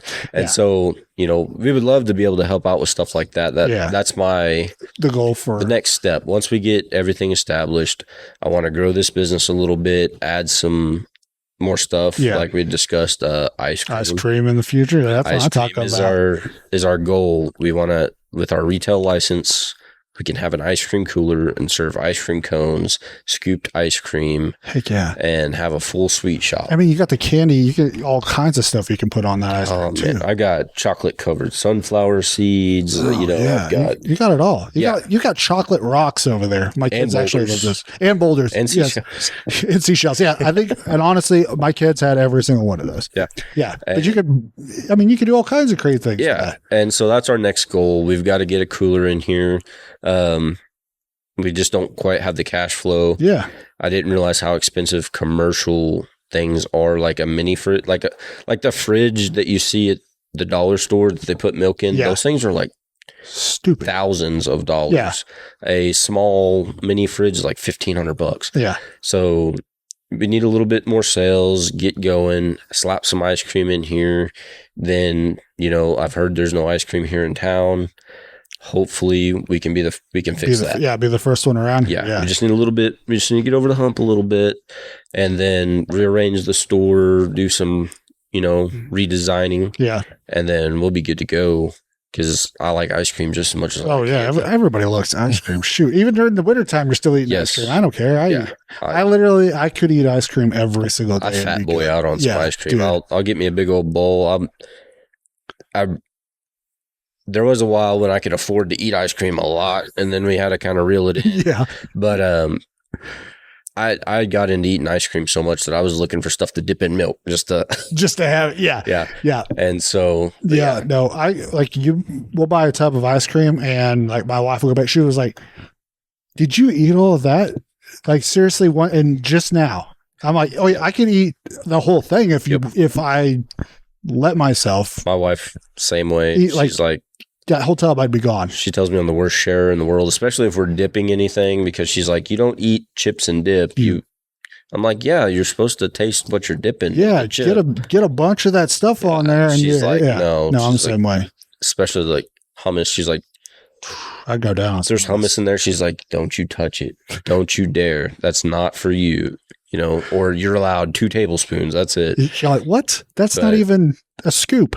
But I think the kids, I'd let them make root beer floats for the first time the other day. Oh, yeah. They're all about it. And I think if we got some ice cream in here, like, they would just be on cloud 9. Oh, I mean, what kid wouldn't? I would have been like in heaven if my parents had ice cream, like a candy store and ice cream shop. Absolutely. Like, dude, I would be in heaven.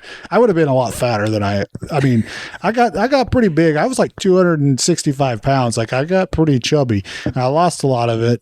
Everybody's like, how'd you do it? And I said, I got sick. Let your gallbladder mess up. And then you'll get, nothing tastes good and you don't eat anything. Cause when you do eat, your stomach hurts. But, no, I would definitely be like 400 pounds if I had ice cream. Yeah. Like I wouldn't be making any money. People do ask me, they're like, how do you keep from eating all this? And I said, well, when we first got it, it was, I need to try this. I need to try that. I need to try that. But there's only so much candy you can eat.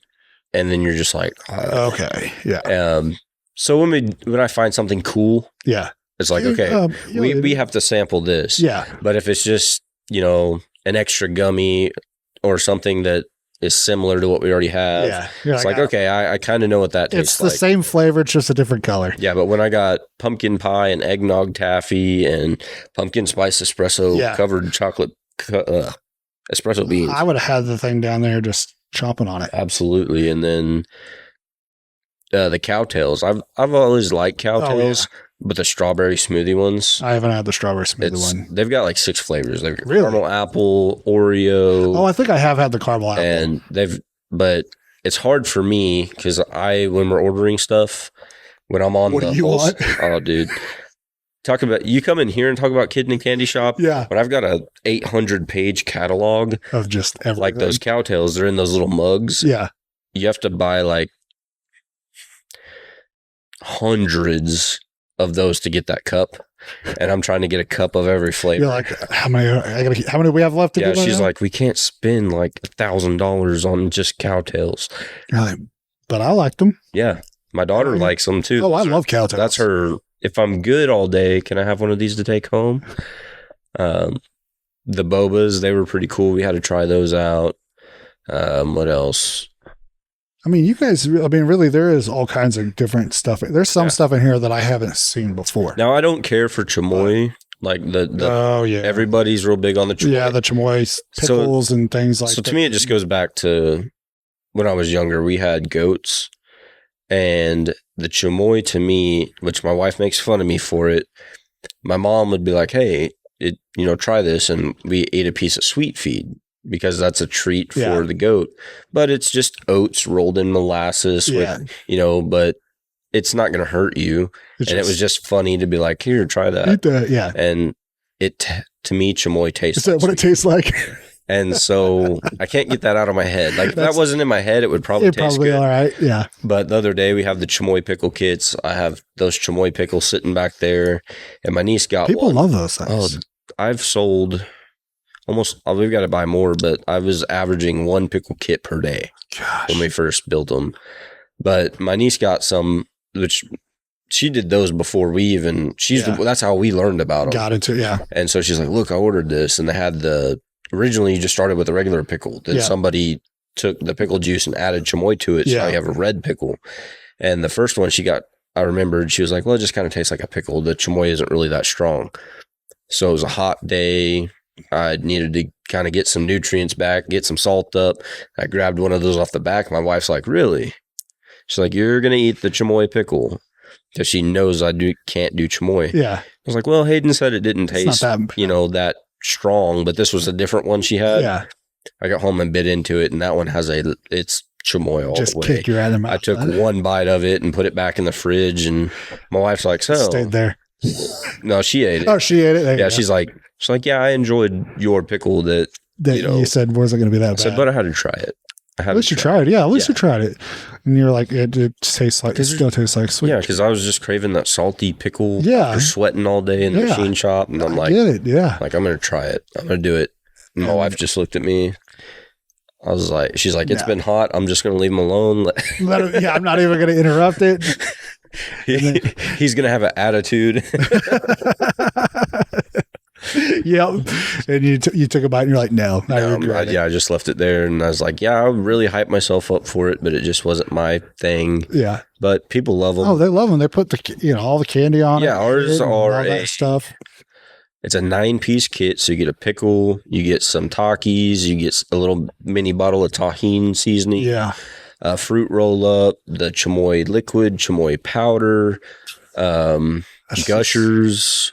Like, I think there might even be more than that. More than that. Yeah. It's just you're like, I don't eat them enough to really know. Yeah. And you get it in a little clamshell container, like you get a sandwich at Come and Go, and we've got them all the time. I feel like it's just, I don't know. I'm more of a easy, like, eating. You've got a beard too, so you understand. Yeah. It's like when you're eating things, if it's really not easy to eat, like I'm out. I want something I can just pop in my mouth, and that just seems like a whole lot of work for me. And like UDOT is syrup, things like that. You get sticky, your beard starts sticking in weird places, and it just doesn't work. I just roll with it. I like messy foods. And my wife hates it, but I'm like, it's my flavor saver, or I'll get a drink of something and give her a kiss before I'm leaving. She's like, why is it wet? And like, I just drank some water. I just drank some. She's like, no. So I get you there. But I like the activity aspect of it, but I'm a foodie. So this goes back to my dad's mom. Her house, she could cook better than Paula Deen. Yeah. Everything this woman cooked looked like it could be on the cover of a magazine. And at Christmas time, creme brulee, which she just called it custard. Yeah. She would make little ramekins of them, have them in the fridge, and she'd bake them get a big old pan, have all the ramekins, and I'd eat 2 or 3 of them to myself. Yeah. But I'm a foodie. And she taught me when I first got into adulthood. And one thing that sticks with me, I still make them to this day, is just rosemary red potatoes. And just little red potatoes, quarter them up, put a little drizzle of olive oil or some kind of oil, a little salt, little rosemary, little garlic, and throw them in the oven. And then let them crisp up. So it's a little bit, I know what you're talking about. And then that little bit of rosemary makes it, go from just taters to potatoes. And just little stuff like that. Eating fish. She taught me how to make stuff a little bit more gourmet than a little more normal. Yeah. And I love food now. I love cooking. That's one of my smoking meat, cooking. Baking is its own thing. Baking's that's a whole, like, my mom's a baker. She can bake, and like, I like baked goods. And so like, my wife's not much of a baker. And so I just still get it from my mom. See, my grandma, she could bake, she could cook. She did everything. Yeah. She taught me how to knit. She could crochet. Oh yeah. Dude. For Christmas, we would get hand knitted stocking caps. Yep. And these were not like your ugly, like Christmas story. Yeah. These were like legit. Looked like they came from the store. Dude, my gloves were made by my grandma. Like my gloves during wintertime, they were knitted by grandma, and they had the string that went through the sleeves so that you wouldn't lose them. You know what I'm talking about, right? Yeah. That's how we had ours. Yeah. Yeah. And she would make them all kinds of cool colors. And before she passed away, she got into quilting. Mm-hmm. And it's kind of a running joke in our family. She has this amazing quilt. She hand cuts everything. Yeah. Stitches it all together. But she made it's an elephant on a safari. And this is like a 7-foot tall wall tapestry that she made. And so the running joke is we're all, once it comes time to divvy stuff up, we're all going to fist fight over that elephant. That's the one thing that the whole family, that's what split the family up. Yeah. The elephant. The quilt of the elephant. The elephant. But, she just in the room. Just got me into doing stuff like that. I enjoy knitting. I could knit. It's not going to be pretty, but I could survive. I could make a scarf. Yeah, you're like, if I needed to, I could. Like we used to sit around and make wash rags. So yeah, remember back in the day, the old rice bags you throw in the microwave, heated things. We used to make those all the time with my grandma. She taught us how to sew. And my mom's mom, that was her. She made sure all us boys knew how to crochet and do stuff.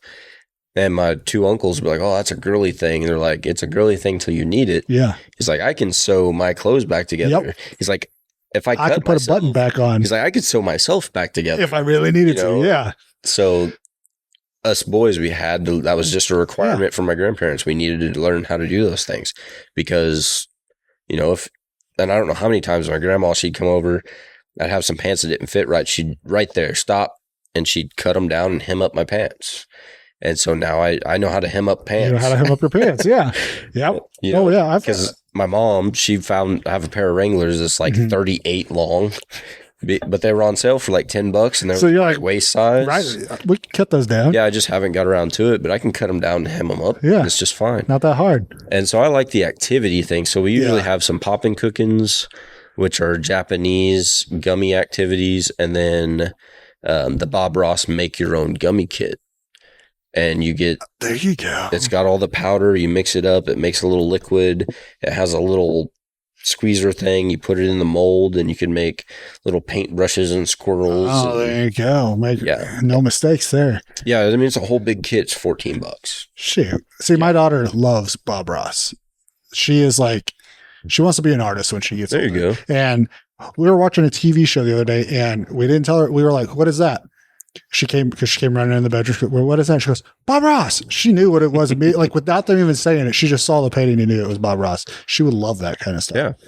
Yeah. I've got some little artists, I don't know if you guys can see the front of this, but that's kind of our touch. The people come in and they've noticed, they're like, oh, cool. You let the kids paint on your thing with it's chalk paint markers. Yeah. It's like, here, go scribble on the front of this for 10 minutes. Yeah.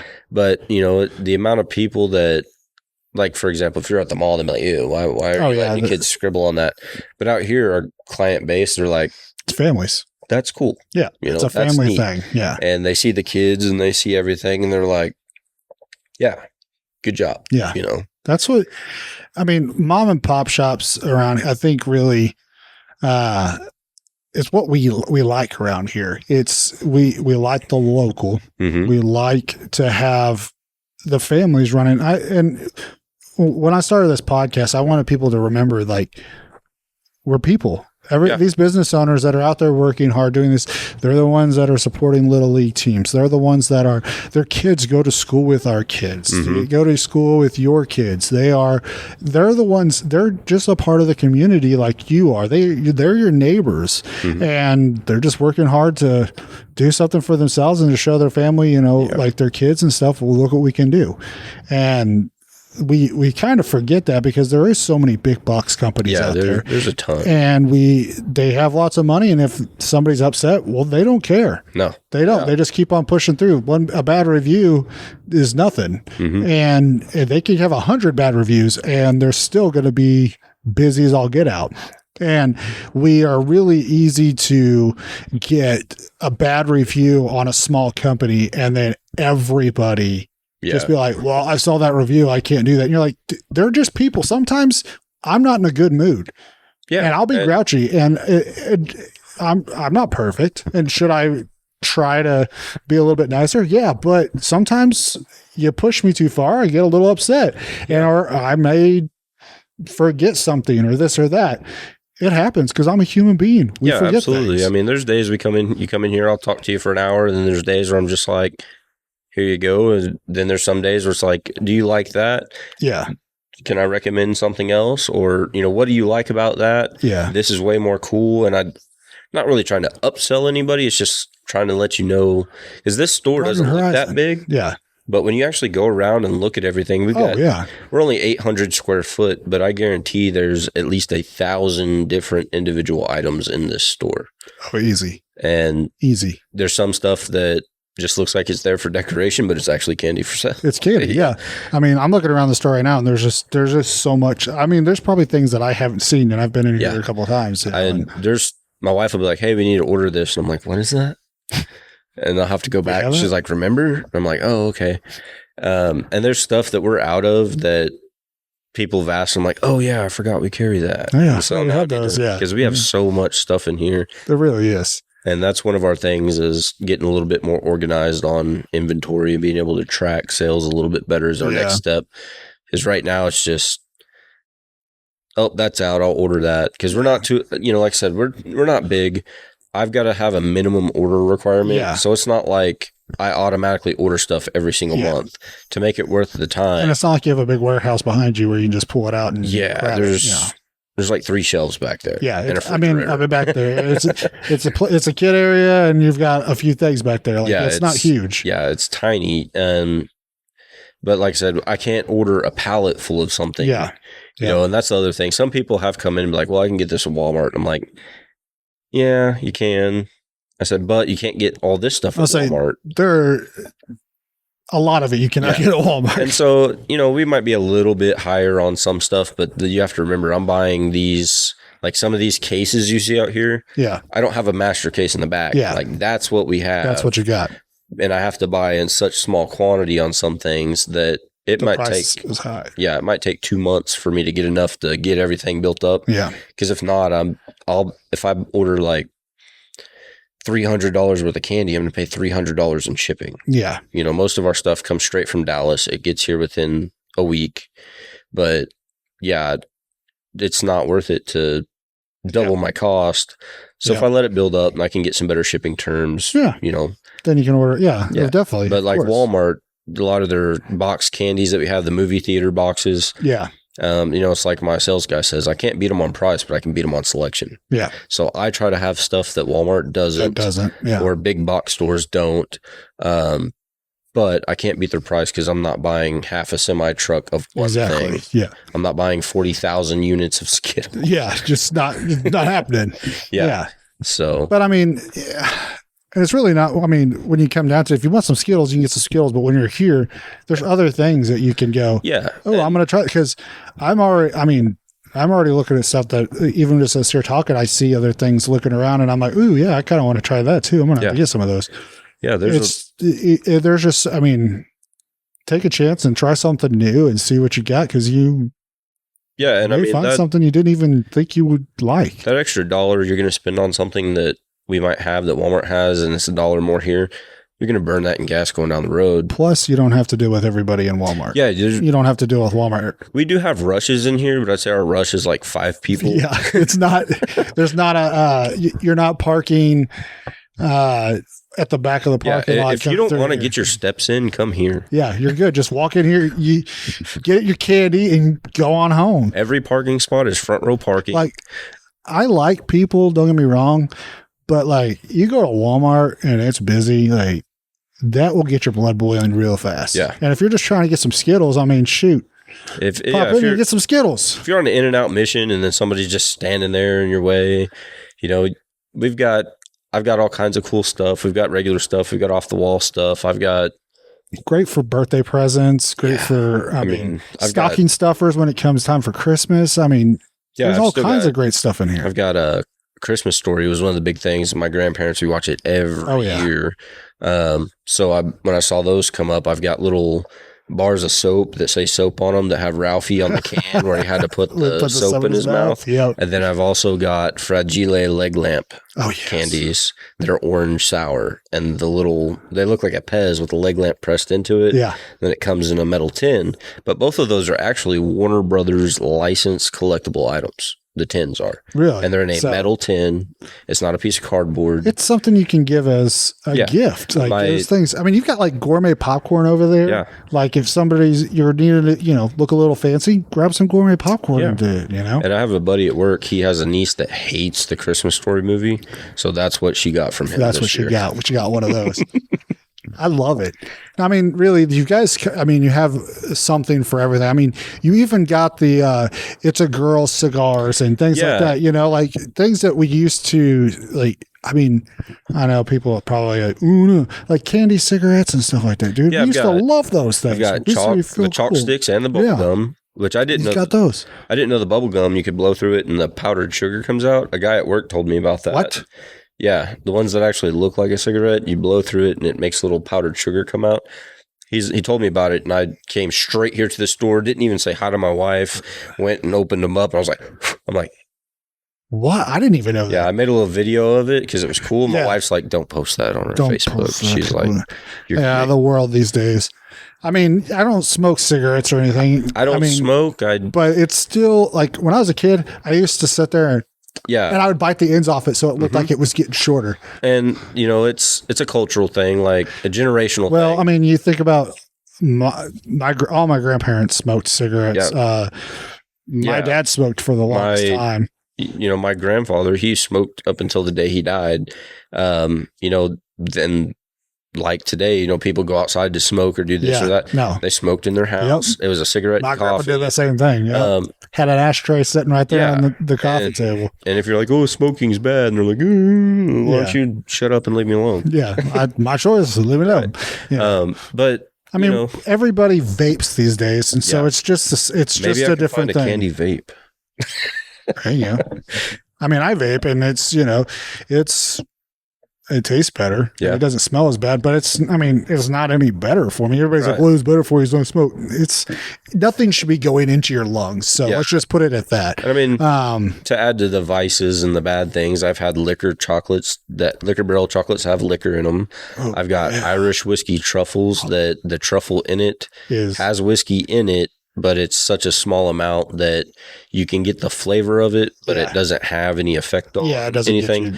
But the little Liquor Barrels, you bite into those and they've got half a shot in them. Ooh. And so it's straight liquor in those. So you got to be 21 to buy those. You don't have to be 21 to buy the other one. Butler's Irish whiskeys. I've got chocolate bars and truffles.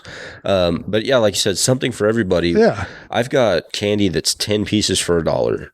We've got stuff that's $35 a piece. Yeah. I've got everything in every price range. You've got it. I mean, like I said, you can stop in here especially everybody's driving down 66, stop in here. You need to grab a gift or something. It's great. You can just get something good. Mm-hmm. And if you're going somewhere and you need, like I said, that are multiple for, for a certain amount of money, you can grab a bunch and you can hand them out and things like that, whatever you're doing, We had a client or a customer come in last summer. He had his grandkids. He gave them a certain amount of money each. Yeah. And they had to figure out what they wanted, and it taught them to budget. Yep.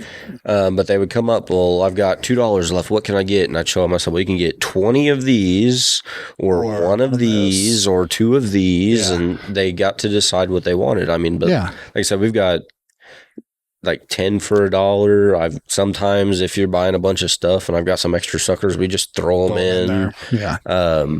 The bulk candy, and like you're saying for gifts, we just had a 13-year-old's birthday party in here. Oh, did you? There you go. Yeah, that's perfect. She wanted to have her birthday party at the candy shop, so we closed down for the private event, which if you saw that on our Facebook, closed for a private event a few months ago. That's what it was. That's what it was. We went next door. We bought them a pizza from AJ's. Heck yeah. Her grandparents, friends, they all came in. We don't have a lot of room, so we just shoved stuff out of the way, set up a few tables. They had their pizza. We let them all get a certain amount of bulk candy included as a package. Part of it, yeah. And then that's a great idea. And then my wife and I, we personally went and built, like she was into anime and Japanese stuff, which there's some stuff that we didn't have. So I hit up the Asian market in Tulsa. Oh, yeah. And we built her a gift bag of all kinds of different stuff. Like they have duck lip flavored chips there. They have all kinds of stuff, or duck tongue. Well, I mean, you can find all those different, like China and Japan.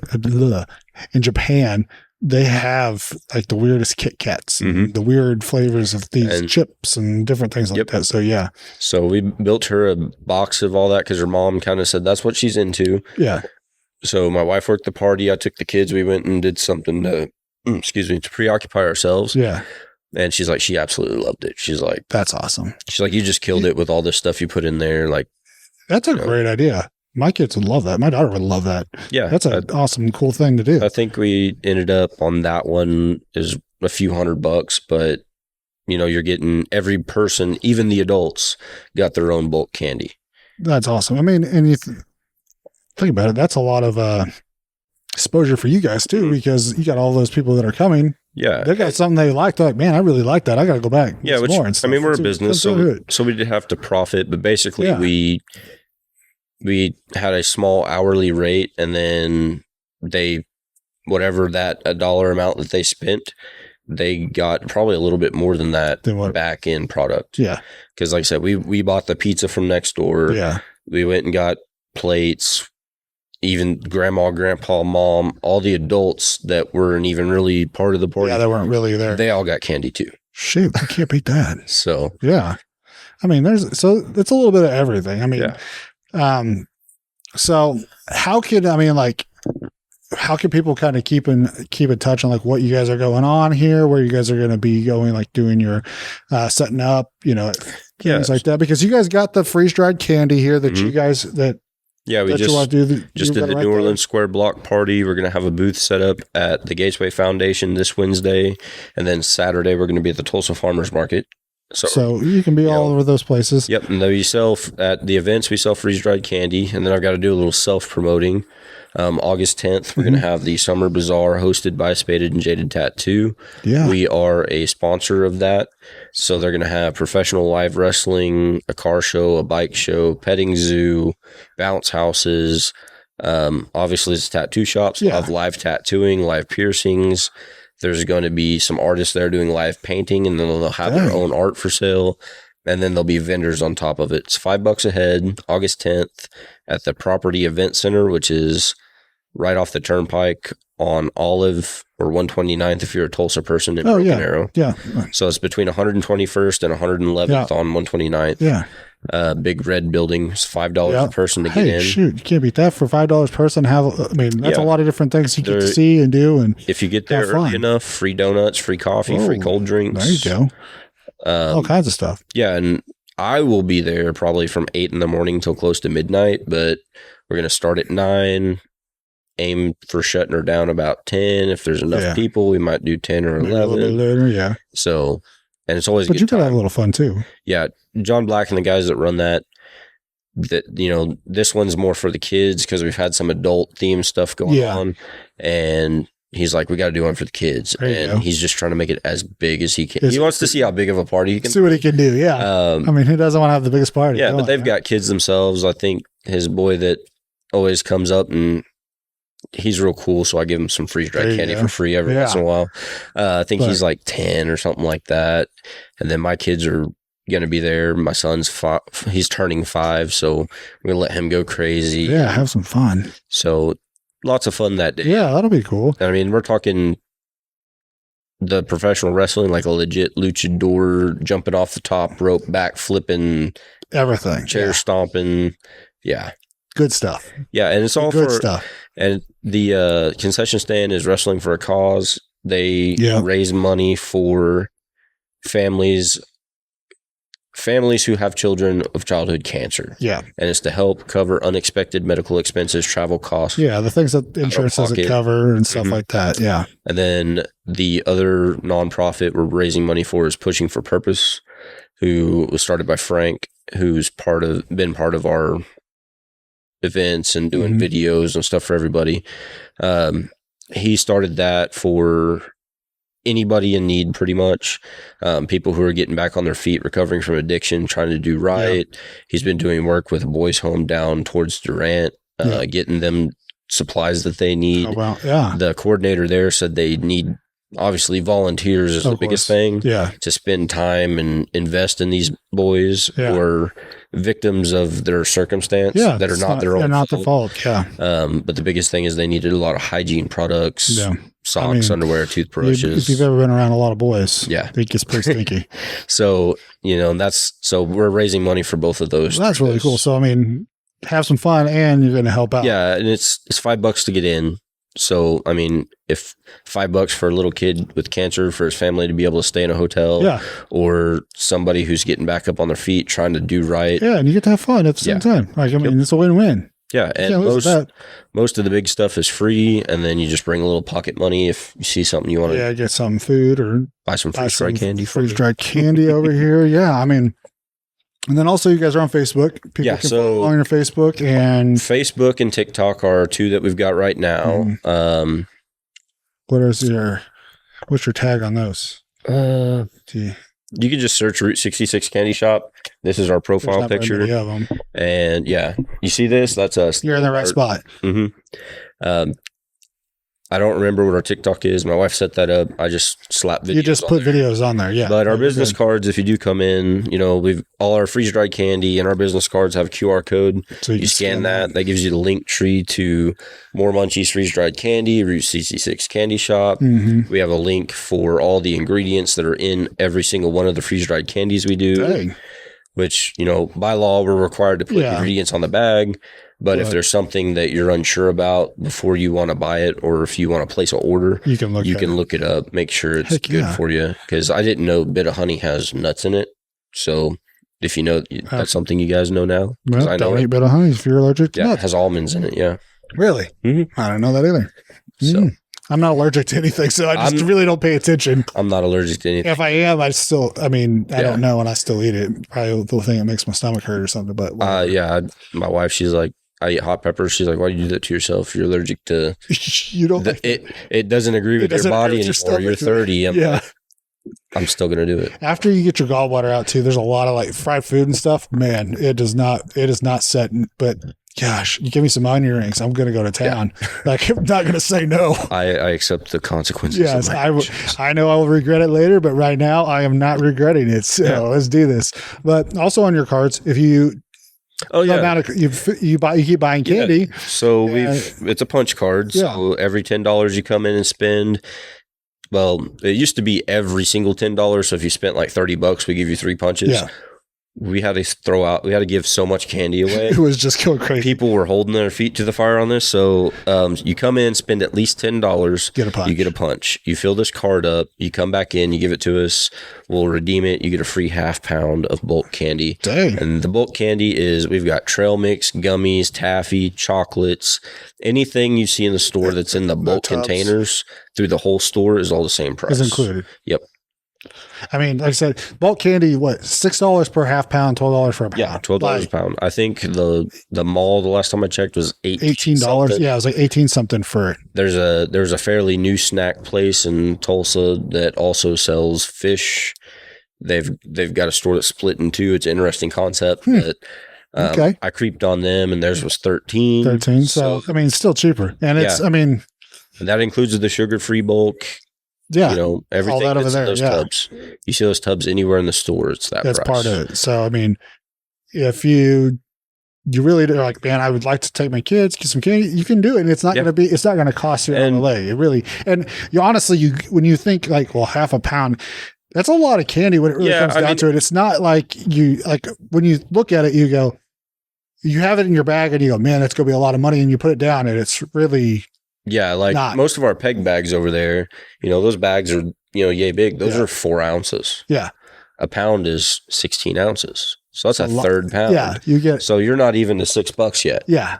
And that's, now granted we do have gummies in the peg bags. The peg bags are probably a little bit cheaper, but it's not as good. They're not as cool. Yeah. It's not, you're not going to get gummy teeth. You don't get gummy teeth or gummy pigs or gummy cows or also centipedes. Not to take a stab at Quick Trip or anything, but the sour strips. Yeah. I've got basically their cousin over there in the bulk. And when you get them, they're a lot cheaper than the sour strips.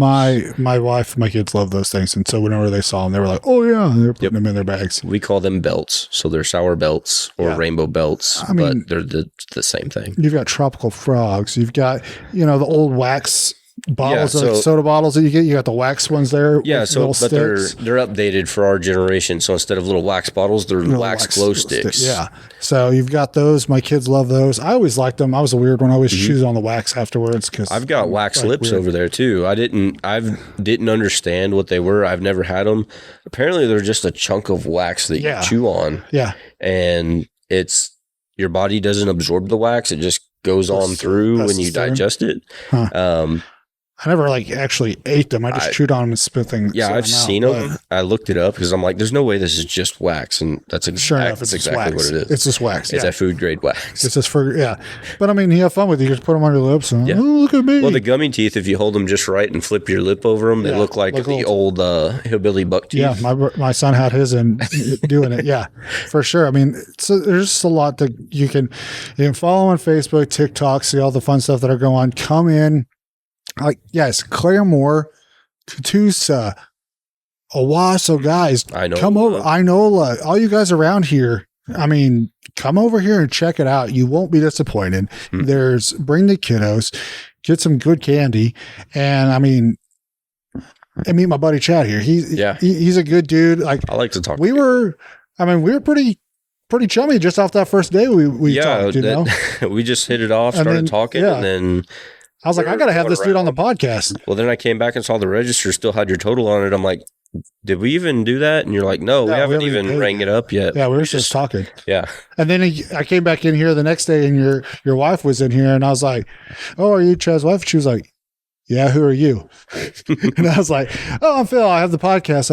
She was like, oh, yeah, okay. And then he came in. I'm like, what's up? Yeah, and the kids, all they were our kids and our kids, they were just running around having a good old time. Your daughter was ready to go with us. Your wife jokingly said, you're going to go with them. And she was like, let's go. She was ready to go.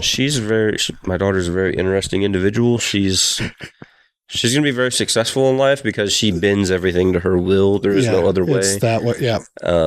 But yeah, so when you're in here, you might see my kids run around. People do come in with their kids and it's like, oh my God, quit touching. I'm like, do you realize how much my kids rearrange the store on the daily? Things, yeah. I have to go around and I'll find things at different places. Yeah, I'll find a licorice pipe from that shelf over there, over here, or, an old timey candy bar stuck up here on the bulk shelf. Yeah.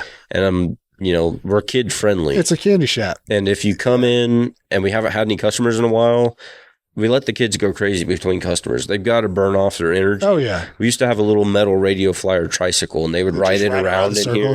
It's like the Shining, like just going around. I say, your son just like popped his head out. He heard us in here talking. He just popped his head out and he was inviting her back there. Like she said, you had to go to the bathroom. He's like, yeah, I'll show you where it's at. Like he was just like, let's go. We're like, whoa, where are you going? Like, didn't even realize. Didn't even ask. We're like, you didn't even tell us she had to go to the bathroom. Yeah.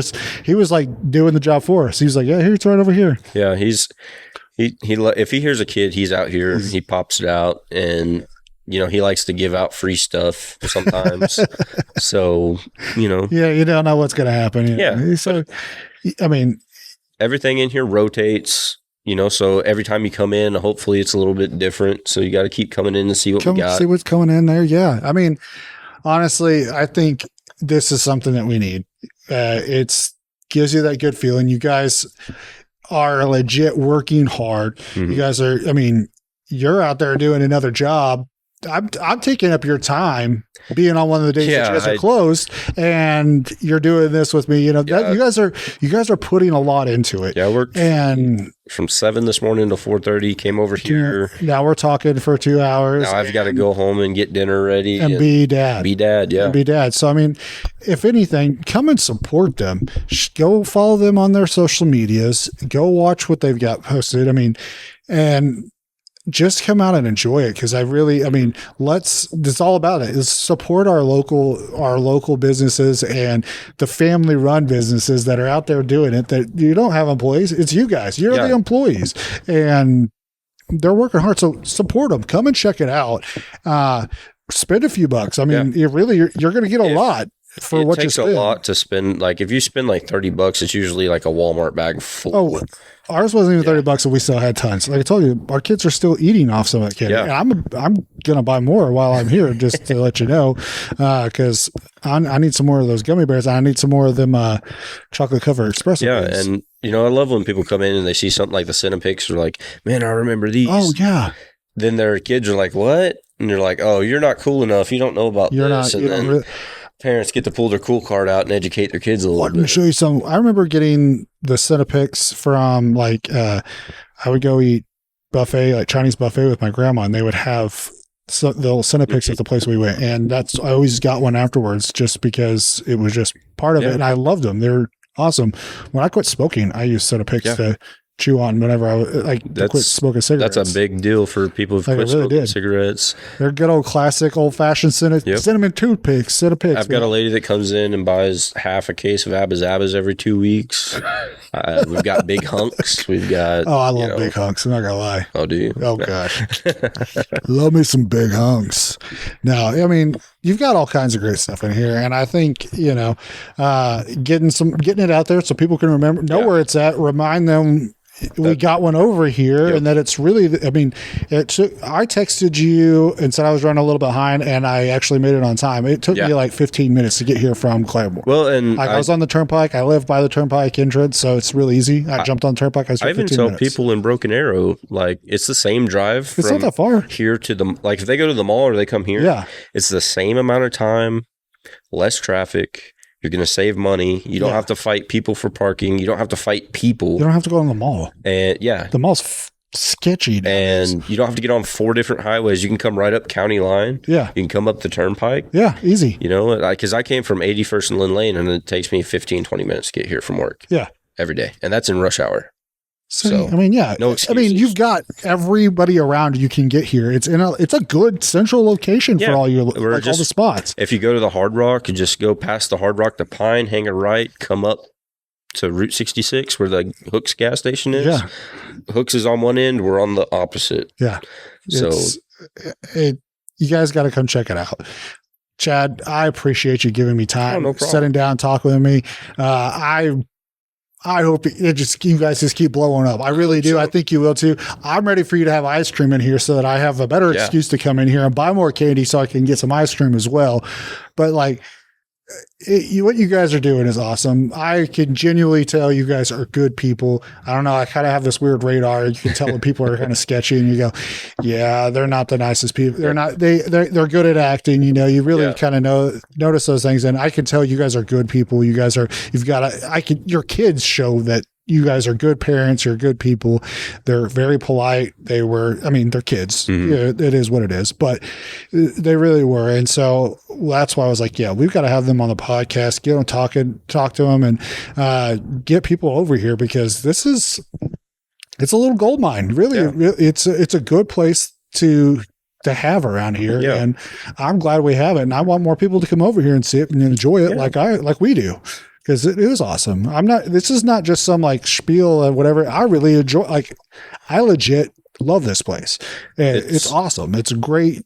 The candy selection is awesome. So, I mean, get people over here and enjoy what I'm enjoying. That's the whole point of the podcast. It's a good change of pace for me because I work industrial. Then I get to come here and I see kids come in and, you know, if pastel colored roof. Yeah. And I like sometimes if a kid comes in, I like giving out free stickers. We've got tons of stickers. You know, if a kid comes in, hey, I've got $5. This is what I want to get.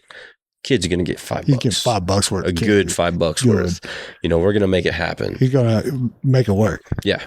We're going to show you where the good stuff is, and we're going to get it. And that just makes my day to be able to make somebody else's day like that. Oh yeah, I mean, especially a little kid after you see a big old smile. Well, even adults. Sometimes they'll come in like, "What can I get for this?" And I'm like, "Well, do you want quality, quantity, a mix of both?" Yeah. And then they're like, "Man, that's like I'm coming back so I can get more of this." Oh yeah. I mean, we keep coming back. We're going to keep coming back because we love this place, and as we got to keep you open, so we can keep coming back to this place because it's good to have these types of things. It's the mom and pop shop candy stores. You got an awesome selection.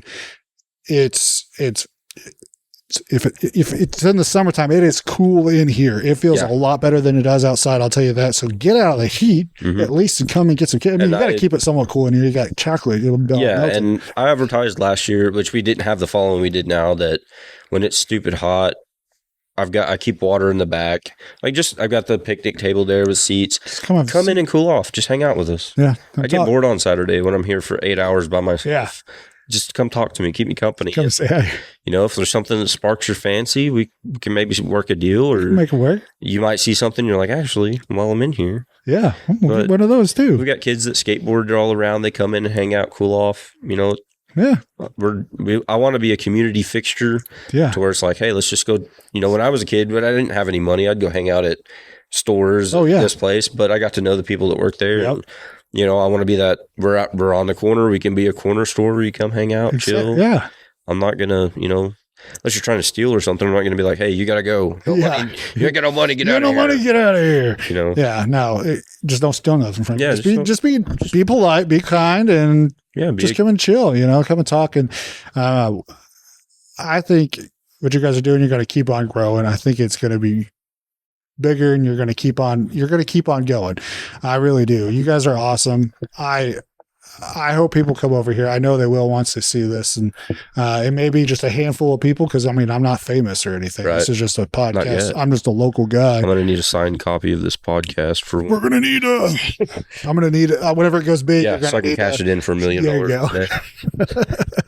I don't know about that. I'll open my second location. Yeah, with that. whenever, I'll be like, I remember whenever they had this one little small store and there was no ice cream there, and then they're going to have like 15 stores someday. Yep. What do you mean? How would you do that? Route 60, you're just going to have to open them on Route 66. You can't open them anywhere else unless they're on Route 66. Are there candy shops in Veneta? I don't know. I mean, we got a lot of Route 66 here in Oklahoma. You got a long path. I know there's a lot of, like, we went to the Spook House up there. Was it Talala or Nowata? Oh, yeah. Over that way, yeah. I'm pretty sure they don't have one either. There you go. Yeah. And there's a lot of teenagers that work at that Spook House. I mean, we don't have candy shop in Claremore either. Yeah. Well, saying. Yeah, maybe that's where my landlord's based out of. And be like, hey, man, I need a 2-for-1 special. Yeah, let's give me a 2 for here. Let's give me a spot over here. Shoot, I'll come sell candy for you. Yeah, maybe you can work for me. Yeah, there we go. See, we're already candy shop /podcast. Boom. Studio. There we go. That's now we're thinking big. Awesome. Well, Chad, I don't want to keep you too much longer. You got to get home and be with the family and stuff like that. So again, I appreciate it. Yeah, no problem. Thanks for being on the show, guys. Come and check out the store. You won't be disappointed. Got a few bucks in your pocket, come in here, spend it on candy. Like literally $2, you can get up to 20 pieces of candy. Like seriously. So come in and get some. If you need sugar-free, they've got a great selection. Come and get it. It's good. So again, thank you so much, Chad. And guys, thanks for listening to another episode of I Never Met a Stranger I Didn't Like.